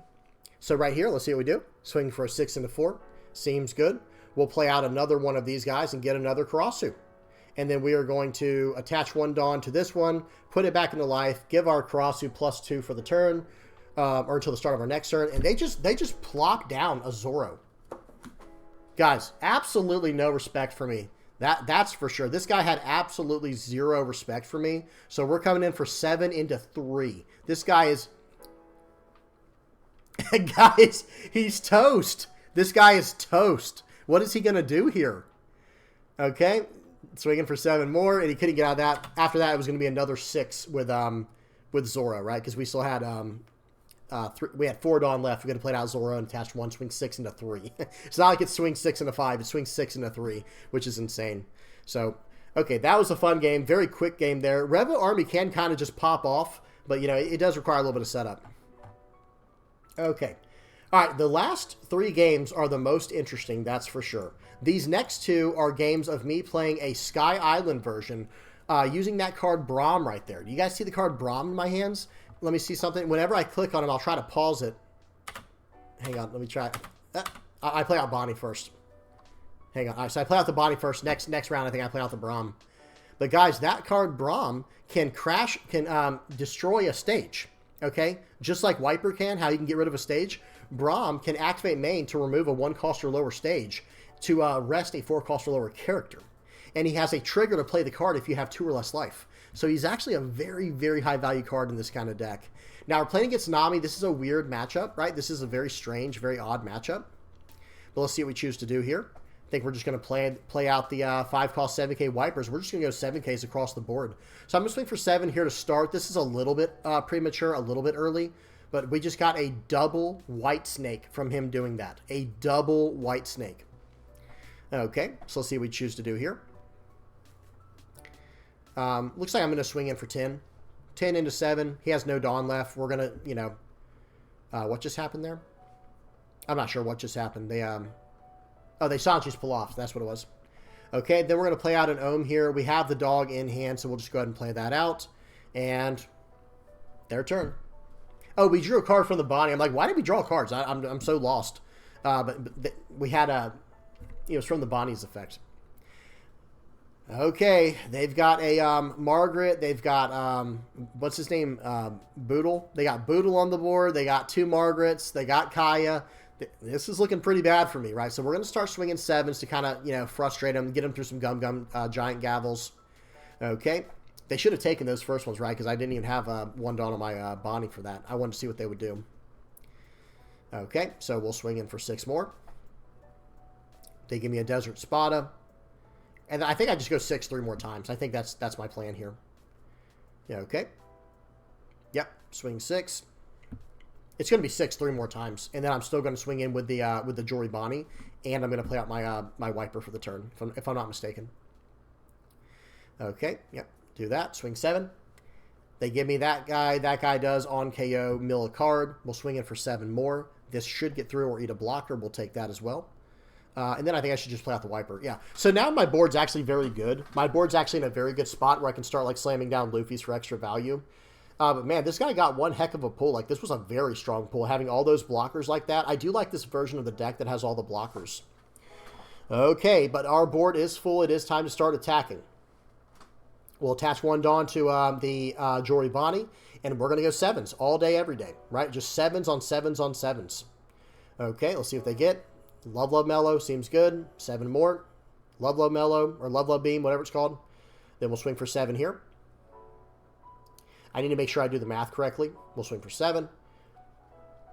Okay, there's a Giant Gavel. I know they're getting low on Giant Gavels, and they just lost a White Snake from that mill, so that's always good. That is always good. So now we're going to attach 2 here. We're going to push this guy back and swing 7 with the Jory Bonnie. They take it. We get to draw 2. Trash 1, not a big deal, but I am trying to find rush cards. I am trying to search for rush cards right now. We'll swing for 7 more. And here we go, guys. All right, we're in absolute, you know, they're at 11 cards left. When Nami is down to 10 cards left, and when they get into the single digits like they're in now, like in 10 cards and single digits, you're in full-on, you know, danger mode. This is not looking good. They have 5 cards left, but they only have 4 Dawn. Excuse me. Now they only have 2 Dawn. Okay, 2 Dawn, 5 cards left. The best thing they could do right here is a Giant Gavel, and they can't do Giant Gavel, right? Because Giant Gavel requires you to trash a card from your hand. So here we go. We're going to have to do this just right. I've got those cards. I've got those, oh, draw a card for the turn. So I do have those Brahms in my hand. So let's see what happens here. This is such a technical turn right here. I'm going to swing for 5, draw 2, trash 1. That doesn't matter. What I need to do now is I need to rest both of their blockers and go for game. So I play out the Brahm. I trash my stage to rest his blocker, and that had a mill 1 effect on it. I play out the other stage. It doesn't matter what I search. Then play out the other Brahm, resting the other Margaret. So now I'm going to be able to swing in like this, swing in for 7. Let's see what they have. They only have 2 Dawn, and they have no more blockers now. Swing 7. What could they possibly get here? They did have a Giant Gavel. They're down to 3 cards in their deck. Swing for 7. What do they get? Any trigger? Because if there's no trigger, I think I've pretty much... Oh, they're down to 1 card, guys. They're down to 1 card. Here we go. Swing for 9. What has he got? Guys, that was like the closest Nami game ever. Those blockers were insane. Those blocker dudes. But hey, having the Brahm, being able to rest them down and get rid of stages for the Reiju matchup, that card Brahm, I'm telling you right now, is a very strong tech card for us. And if you don't believe me, let me show you this next game as well. So this next game we have here is the same list of me running the Sky Island version. Let me go speed 2x. This is versus Reiju. Reiju is an extremely tough matchup right now, guys. Reiju is an extremely, extremely tough matchup. But let me tell you something right now. That 5-cost 7k Wiper in my hand and the 3-cost 4k Braum that I was talking about from the last game, they can really help this matchup for you. Because that stage that they think they're going to get value from the entire game, just so happens they're not going to get value from it the entire game. So we do a Shura top search here. I grab a upper yard just in case I need to keep searching or if I need to use the effect later for whatever reason. They get the stage. I'm like, okay, all right, they got the stage and I'm about to be on 5 Dawn. They trash in a Kiji.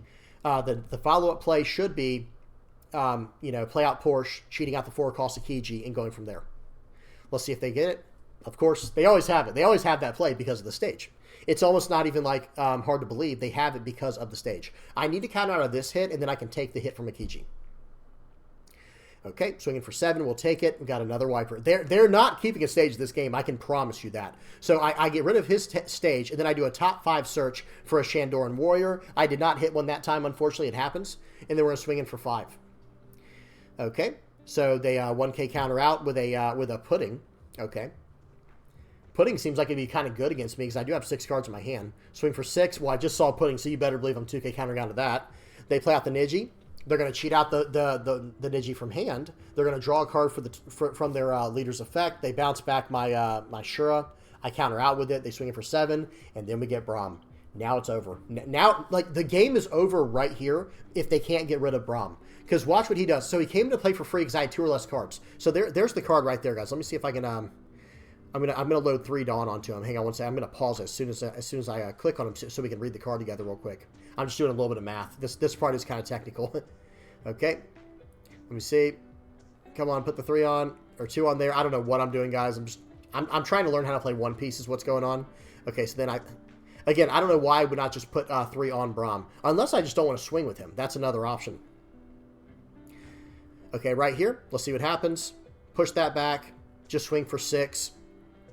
And again, I don't know why I wouldn't play swing for 7 with him and then push him up to go to 9.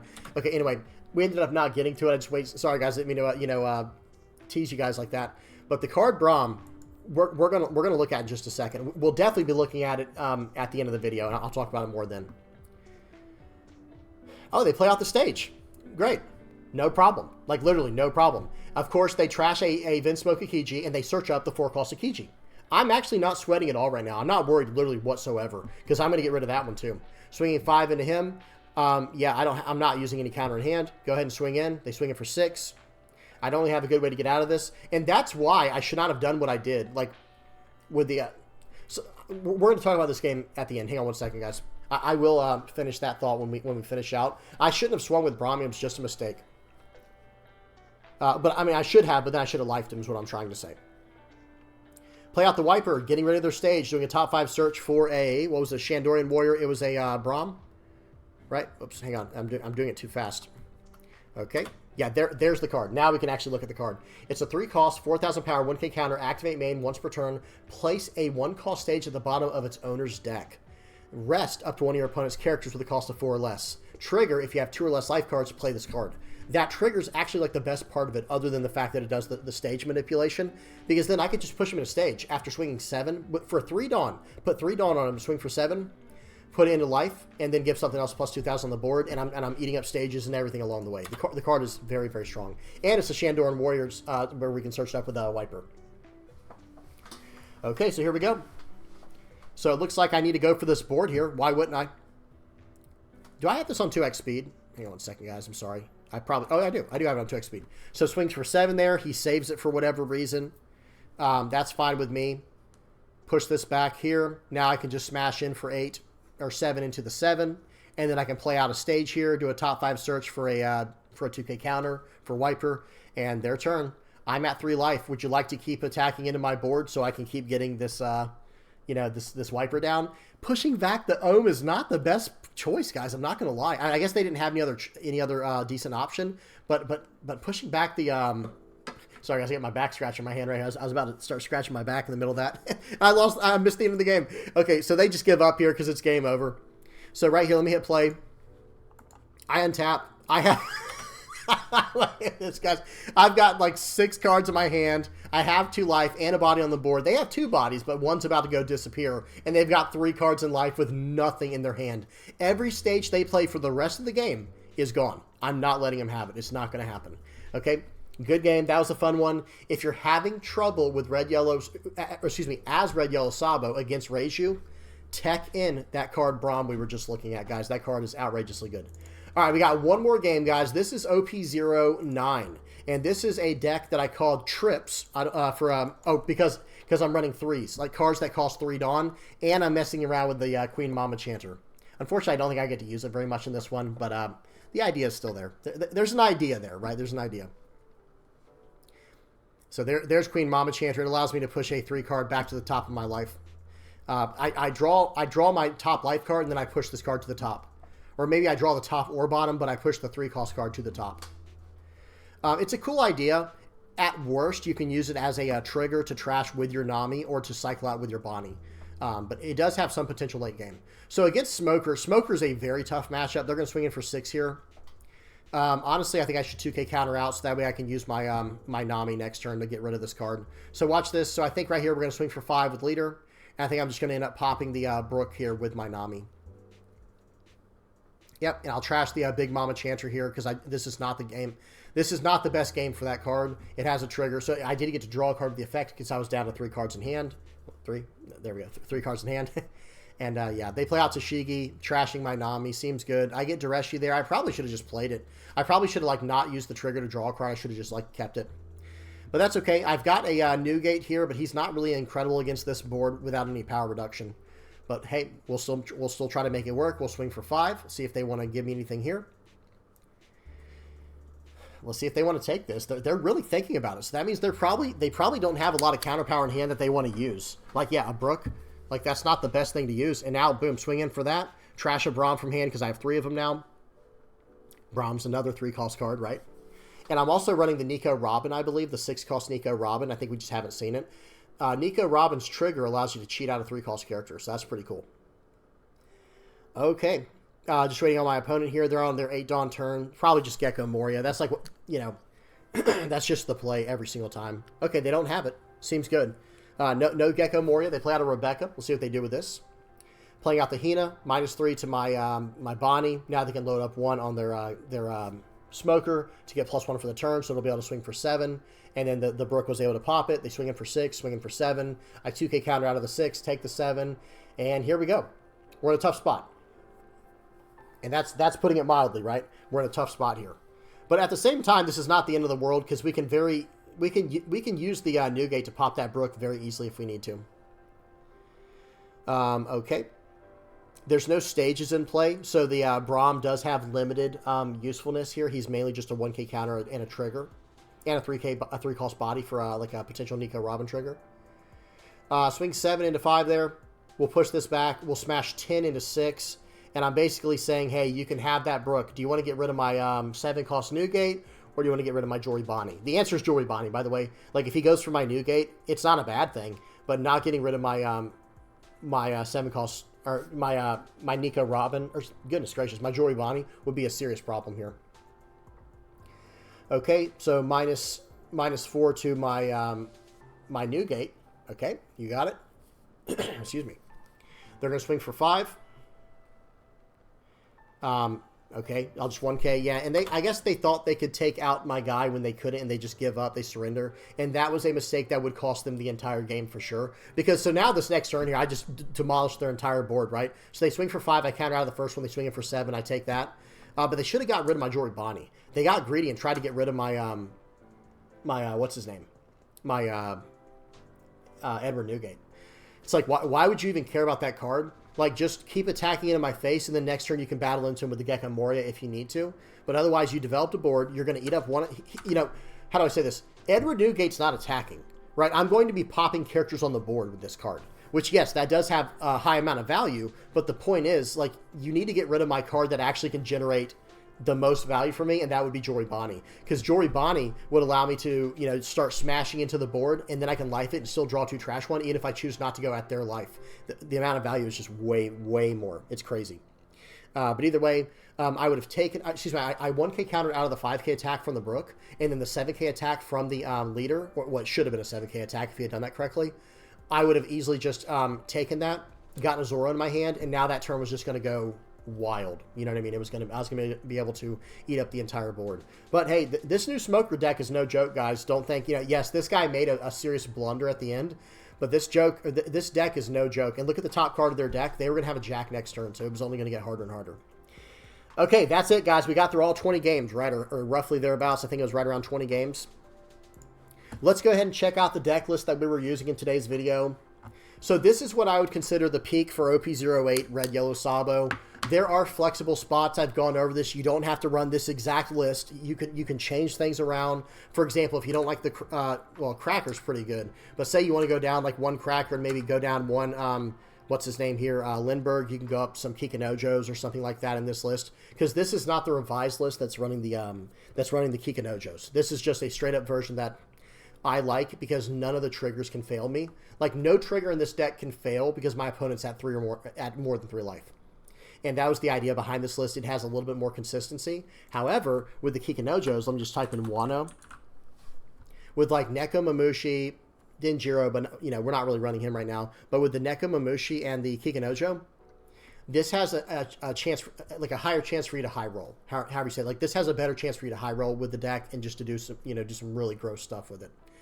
Because once Kikanojo's on the board and your opponent is at 3 or less life, if they don't have a way to remove that card, the amount of value it's going to generate, attach 1 Dawn, swing for 7, that alone's already good enough. And then if they KO it, you draw a card. Or, excuse me, you gain a life. Even better. Yeah, you draw a card to the top of your life, right? Access to a trigger, access to more hits you can take, and all that good stuff there. But otherwise, you can just push this back to your life every turn and just keep getting that loop going. This is a very powerful card. It has very high potential. So speaking of that, let me go ahead and show you. Pause and read this. I don't want to talk too much about this list because this is the list I've been talking about for a while now. But I did, in what we were seeing today, I was using this Red Yellow Sabo Peak Revised list. Let me find it real quick, guys. It was this one, I believe. Yeah, this was definitely it. This was the revised list that I used for like 5 matchups. It was against Green Yellow Yamato, Kalgara, Black Yellow Luffy, Marco, and Lucci. Those 5 games in a row, I was using this list, and having access to these potential like super high roll characters was really nice.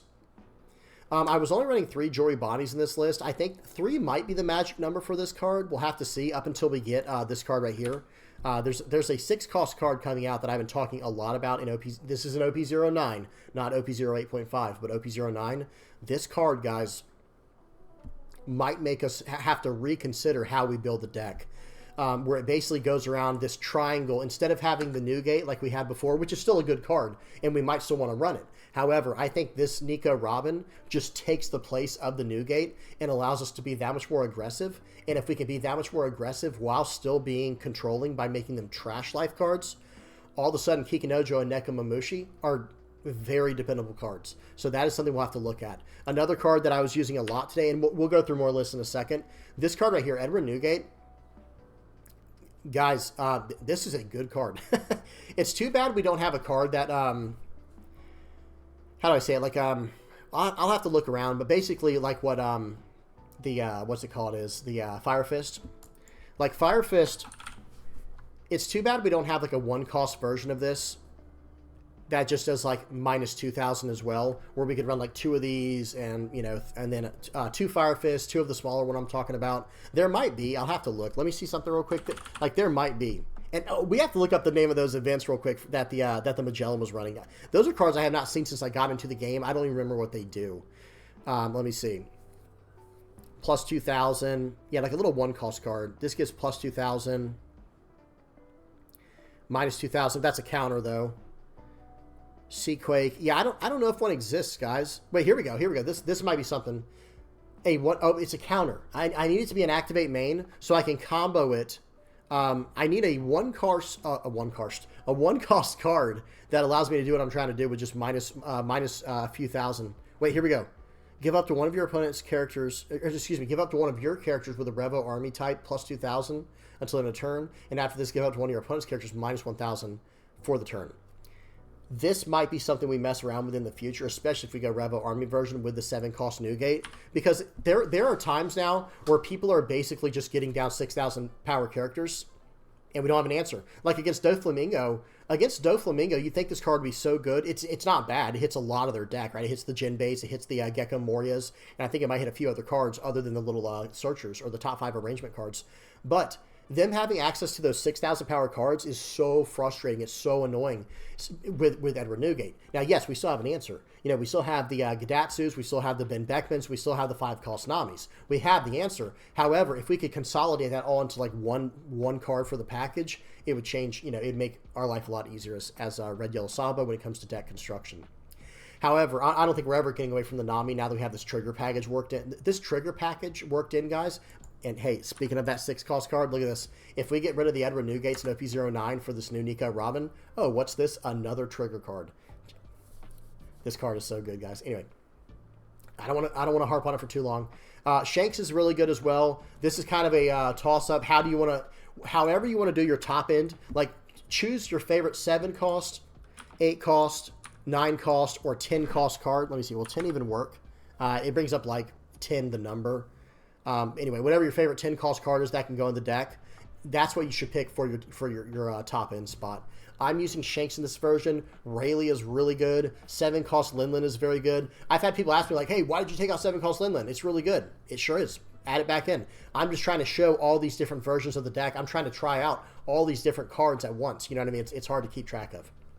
So this is the revised version of Red Yellow Sabo, and I do think it's pretty good. I still like the original version better, the one I was showing off at first. I did change it, so hang on. Red Yellow Sabo Peak 2.0. I think this is it. Yeah, let me remove the leader. Like, this is the version I'm running currently. This is my current deck. The only thing I don't have are literally Rayleighs. I don't own them. So whenever I'm playing, like, locally, I just replace this with Shanks. Or I'll replace this with, you know, other rushers, things like that. But really, this should be a top-end spot, so it should be something like 7-cost Linlins, 8-cost Katakuris wouldn't be too bad either. But just to give a heads up, this is the exact version I'm running currently, but I don't have access to Rayleigh yet. I still have to get these. And I'm running either Shanks or Katakuri or something like that in the place of it. Like I said, it could be any card that costs 7 or more in the place of it of your preference, because that is a very flexible spot. I think Rayleigh's the best in slot for what we're trying to do, but, you know, it is what it is. Really good stuff here. The Fire Fist, you know, this list has been performing very well for me, especially on the sim. Just kind of, it is a very strong deck, guys. I can't wait to, you know, I can't wait for you guys to try it if you haven't already. Now, let's go ahead and look at a few more versions. All right, we got to look at the Animal House version real quick. That was the first 2 games we looked at today. This is not, I did not adjust this deck even at all. I copy-pasted, excuse me. Whenever I put this deck together, there was a Zoro deck that got, I think it got first place. It went 5-0 at a store battle, and I just copied that list and added it right to Red Yellow Sabo. No adjustments made, and this is the version. I think it's very cool, but at the same time, it doesn't feel as strong as it does when I play it with Zoro, because Zoro gives all of my characters plus 1,000 across the board. Like, yes, it is nice that I can give this character 2 Dawn, swing for 7, and then life it, and then replay it, just continuously replay it over and over and over again. But at the same time, we're already trying to do that with cards like Zoro, you know, or cards like Kid and Killer, or cards like Dragon. Cards that have Rush where we get immediate value that's more aggressive. Tony Chopper has immediate value as well, but guys, I whiff this card at least once a game, like I said. I don't know if it's just bad luck or what, you know, I whiff this card so often. But this deck is okay. I bet if I were to revise it more, let me see something. It looks up, where is Kureha? Top 4 search, choose a Tony Chopper or a card with Drum Kingdom. Okay, so I was going to say, I was going to look for like other animal cards, see if there are any yellow animal cards. Because there are yellow animal cards, but she can't search those up. Right? Or am I looking at this wrong? Yeah. So that would be interesting if we could search up cards like Fuza, or maybe, you know, Holy, then we could run like an Ohm Holy package built in, or the Southbird, so maybe a Sky Island animal version of the deck, but it can't do that. However, you know, like Tony Chopper can, but it has to be a power of 4,000 or less character. So we can't grab Holy, we can't grab Fuza. I guess we could grab Southbird, and soon we'll be able to grab Pierre, but we can't grab like anything else. This is Animal Kingdom Pirates, it's not an actual animal. Same with Ulti, this is Animal Kingdom Pirates. You guys get the idea. But I don't know. It was fun to try this version. No one ever said it was going to be good. It was just something worth trying. I showed you guys the peak version. Let me show you guys the OP09 version I'm messing with. Red, yellow, Sabo. Actually, 8.5 first. Did I save over it? Oh, man. There's no way this is... Excuse me. This is not right. I think I might have saved over it, guys. Hang on one second. Oh, no. I bet I called it peak 8.5. Okay, yeah. I messed that up. So this was the 8.5 list that I was running. No, this isn't right either, because because I didn't even click on the right deck, dude. I don't know what this deck right here is. Red, yellow, Sabo, 8.5. No, it was peak 8.5. Red, yellow, Sabo, peak 8.5. Okay, this looks much different, much better. So this was the version I was using for some of the 8.5 games. Let me see. The game I think that I used this one was against... Give me just a second. Was this the heavy arms list? No, the heavy arms list had like 9 cost Newgate.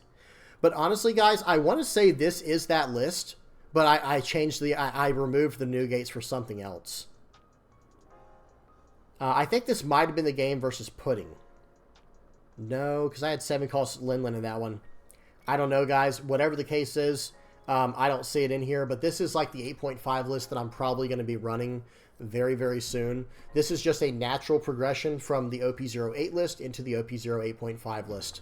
I'm trying out the Portgosti Ace. I don't know if it's going to stick or not, because I'm going to be honest, guys. I would almost, hear me out. I would almost rather just run, excuse me, where's he at? The Ace. I would almost rather just run this card, because it's so brutal. It's just such a fast card. But this card does have a way to survive. It's two totally different things it's trying to do, right? This is trying to stick a body on the board. This is trying to rush your opponent down. But if that's the case, if we do end up doing that, we can probably end up running the whole entire 2-cost package with it. You know, the 2-cost ace, and then the 2 5-cost aces. Well, I guess there's 3. I don't know about this double attack one, guys. People have asked me about this. I don't know. I think it's too slow. It doesn't have a counter. I personally would not run it. Maybe as a 1 or a 2 of. If you just really like the card, go ahead. But this card and this card are the way to go. The 5-cost 7K yellow rusher and the 5-cost 6K anti-removal card are the way to go. And if that ends up being the case, and we already have the 2 Luffys, there might be, maybe at that point, maybe we do run Garp again. Good old Grandpa Garp, dude. We could end up running him again. If we choose to go this route with the deck, right? If we choose to. So that's it for this list. Not too much to talk about. I'll have these listed down in the comment section below. But there are 2 more lists I want to go over. I wanted to show you guys the OP09 list that I'm working on. It is not finished. But you guys can at least take it for a spin, take it for a test run, tell me what you think about it. Peak 9. Let me move the leader off the screen here. So this is kind of what I've been working with lately. Again, these 2 aces are probably gone. I just can't get enough value from them. I find myself just trashing the card all the time. I don't know why. Maybe it's a play style difference. You never know. But ultimately, I do plan on just removing the aces, and then I can go up 2 of another card. It does say I have 3 missing spots, but that's because I removed the leader. So I have 2 missing spots currently with what you see on the board here. And with this version of the list, guys, hear me out. I took out the Sabo, or not Sabo. I took out the Zoro, because I have so many 3-cost drops now, like so many 3-cost cards. Like I've got the Beige, I've got the Bonnie, I've got the Karasu, I've got the Bello Betty, and I would probably, maybe I would go up to 2 of the what's his name, the Zoro. We'll have to see. Like I said, this list is not done, so if you play it and you get destroyed with it, I don't want to hear it, guys. I already warned you, this is not a finished list. This thing is not complete. But I think it has potential. Don't get me wrong. I have messed around with it. It's not bad. In fact, I think I used this on... I'll say which game. I'll try and see which game I used it on. I used this in 2 games. This was the list I used against Katakuri and Enel. I used this list against Katakuri and Enel, guys. So, I mean, it did pretty well, all things considered. That's a very tough matchup. At least that's what it says on here. It says Peak 9A versus Kata, Peak 9B versus Enel. So, it is what it is. I think it does have some potential, that's for sure. Nico Robin being a very big, addition to the deck. And I do think that, like, this 7-cost Newgate from OP08.5, and then this Nico Robin and the Ben Beckman from OP09, these 2 cards are insanely good for what we're trying to do. Bello Betty is as well. Karasu, we'll have to see. He has potential, but you know, I kind of replaced the four-cost Sanjis for the Karasu. So we'll have to see. I don't really know, guys. I still got to do a lot more testing. That's all I'm going to tell you guys. I will have a video for OP09 when it comes out for Sabo, but that is a ways away. We're still entering into OP08.5 in the West, right? So that's what I'm focused on more right now is revising the OP08.5 list I showed you guys and going from there. And then I'll focus on OP09 later. Okay, now one more. Excuse me. Now we actually have two more to go through. And hang on real quick. Before I forget, I do want to look up that event real quick that Magellan was running, because I know I'm going to forget. Okay, it is Venom Road that Ramsodon is active. Okay, so that was the one card we saw. And then was there another card that they ran? Let me see something. I can't remember, guys. Y'all tell me down in the comment section below, because they played one other card. I was like, what are they playing? It was interesting against that Magellan player. Oh, well. Can't remember. Going to move on. So now let me go ahead and remove purple, remove event, and go back to red and yellow. These are already loaded in. Now, there are two more versions I want to show you guys. The next one here is the Sky Island version. I have showed this off before on the channel previously. I'll try to link that in the comment section below as well for those who are interested. Excuse me.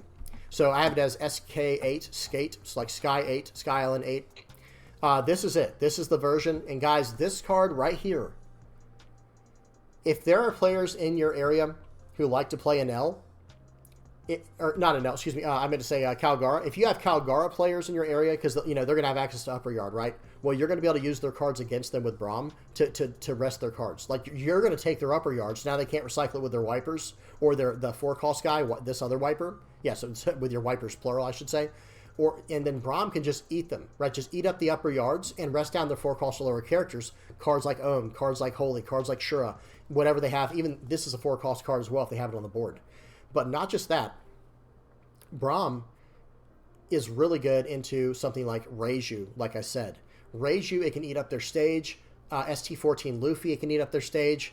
Any one-cost stage that comes out in the future, this is going to be able to eat it up. And like, let's just like take a look. In anything that comes out in the future that is any of these one-cost stages here, like, hey, if Revo Army ends up ever getting really strong for red-yellow, like Bello Betty, and they're running the stage, well, all of a sudden you have a way to tap down their four-cost Karasu by eating their stage. You see what I'm saying? Like, this card has a lot of potential. And let me go over to the blue cards. Not many blue cards on here, to be honest, that you'd probably have to worry about.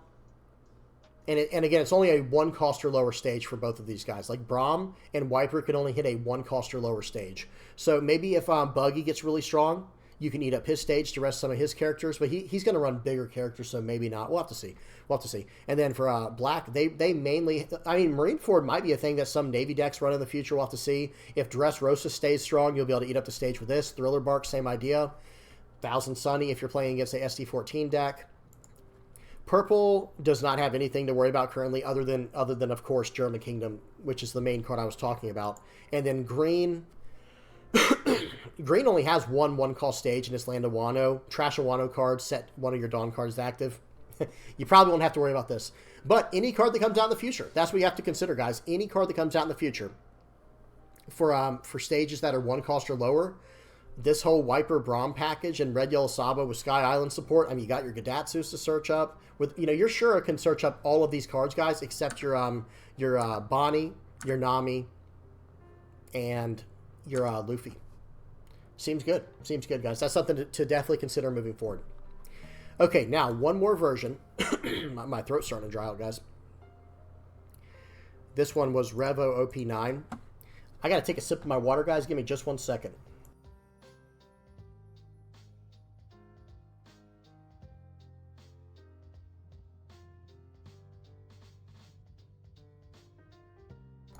Okay, I tricked you guys. It wasn't water. It was not water. It was actually sweet tea. Gotcha. I'm just kidding. But all right. So anyway, back to what we were saying here. Red Yellow Sabo for OP09. This is kind of what I'm going with. Let me move all this stuff. Let me change this to Revo. There we go. Hang on. That's bugging me. There we go. This is kind of the idea here that I've been messing with, and this is definitely not finished. In fact, I might have gotten some ideas of this from, from this deck. I might have gotten some of the ideas from the East. But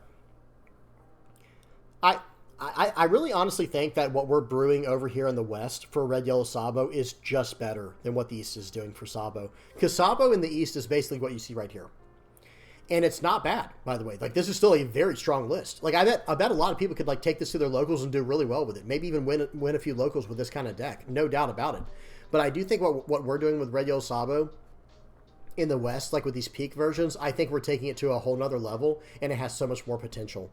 Whereas I feel like this version of Sabo is very much a mid-range tempo deck with actually slightly more aggression than anything, and then it relies on a little bit of extra control at the end of the game to start gaining life and controlling the board in that way.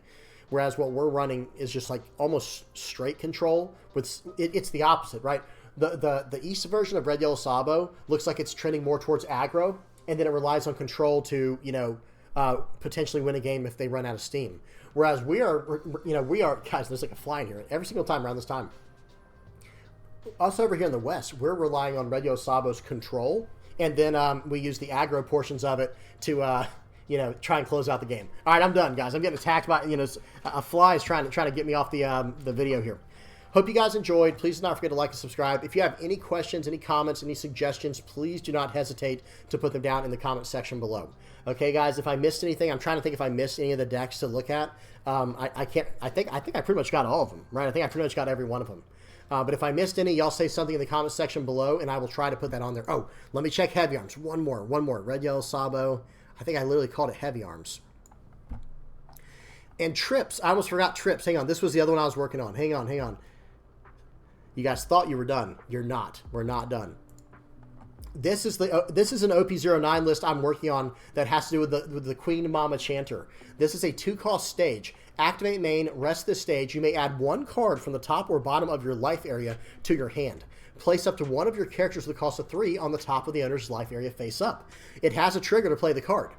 This is actually perfect for what we're trying to do, right? Like this card. Look at all the 3-cost stuff I'm running here. Bonnie's, and by the way, it is a this can only put a 3-cost from your field into your life, not from your hand, from your field into your life. But here's the thing. With a cost of 3, place up to 1 of your characters with a cost of 3 on the top of your owner's life area face up. Excuse me. It can even be our Zoro. However, it's a little tricky. Nico Robin can play up to 1 cost 3 or less yellow character card from your hand with the trigger.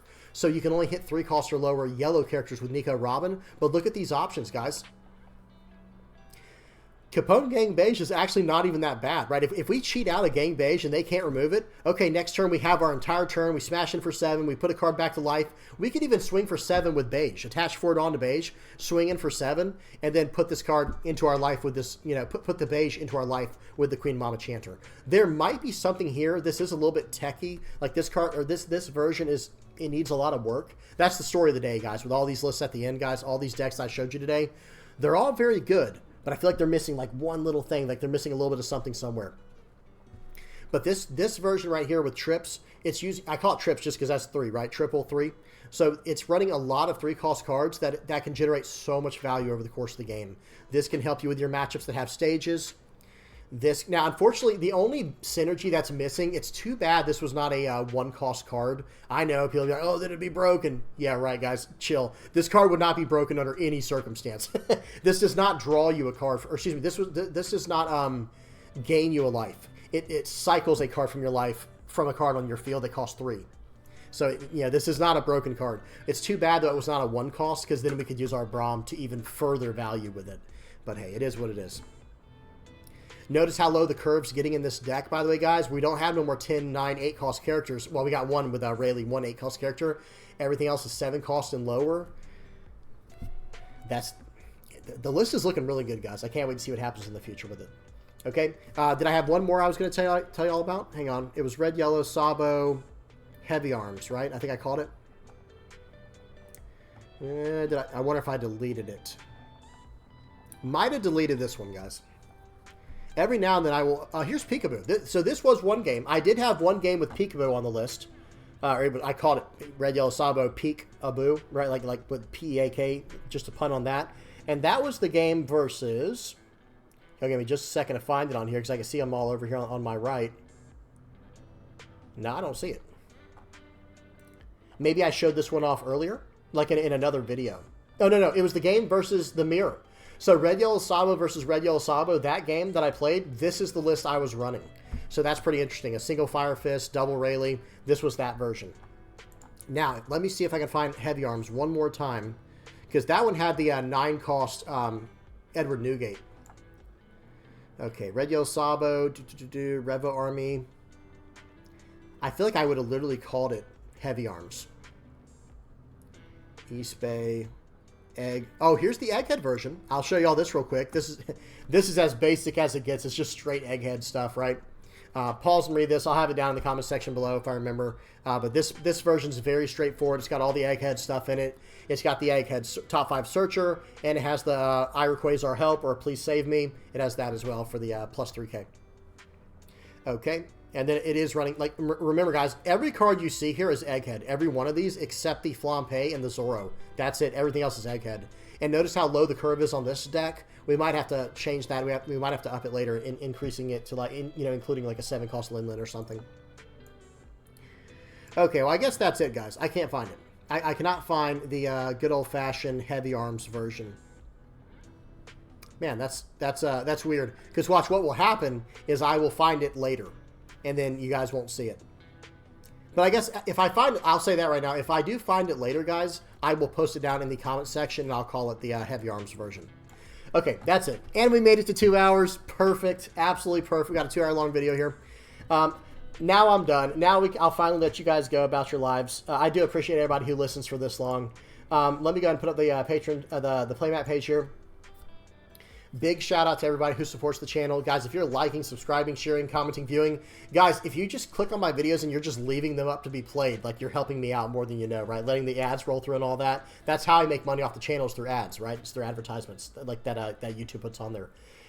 So if you're helping me in any way like that, I really appreciate it. If you bought the playmat, thank you guys so much. I hope y'all are enjoying that. And last but not least, if you're one of the patrons, guys, thank you so much for just donating to the channel just to help out. All right, I'm finally done rambling. My throat is absolutely shot right now, but we got through some much-needed stuff I needed to get through. I needed to dump all these games off of my computer so I could move on to the next project, you know what I mean, and keep updating and progressing with Red Yellow Sabo. All right, hope y'all enjoyed. Until next time, peace.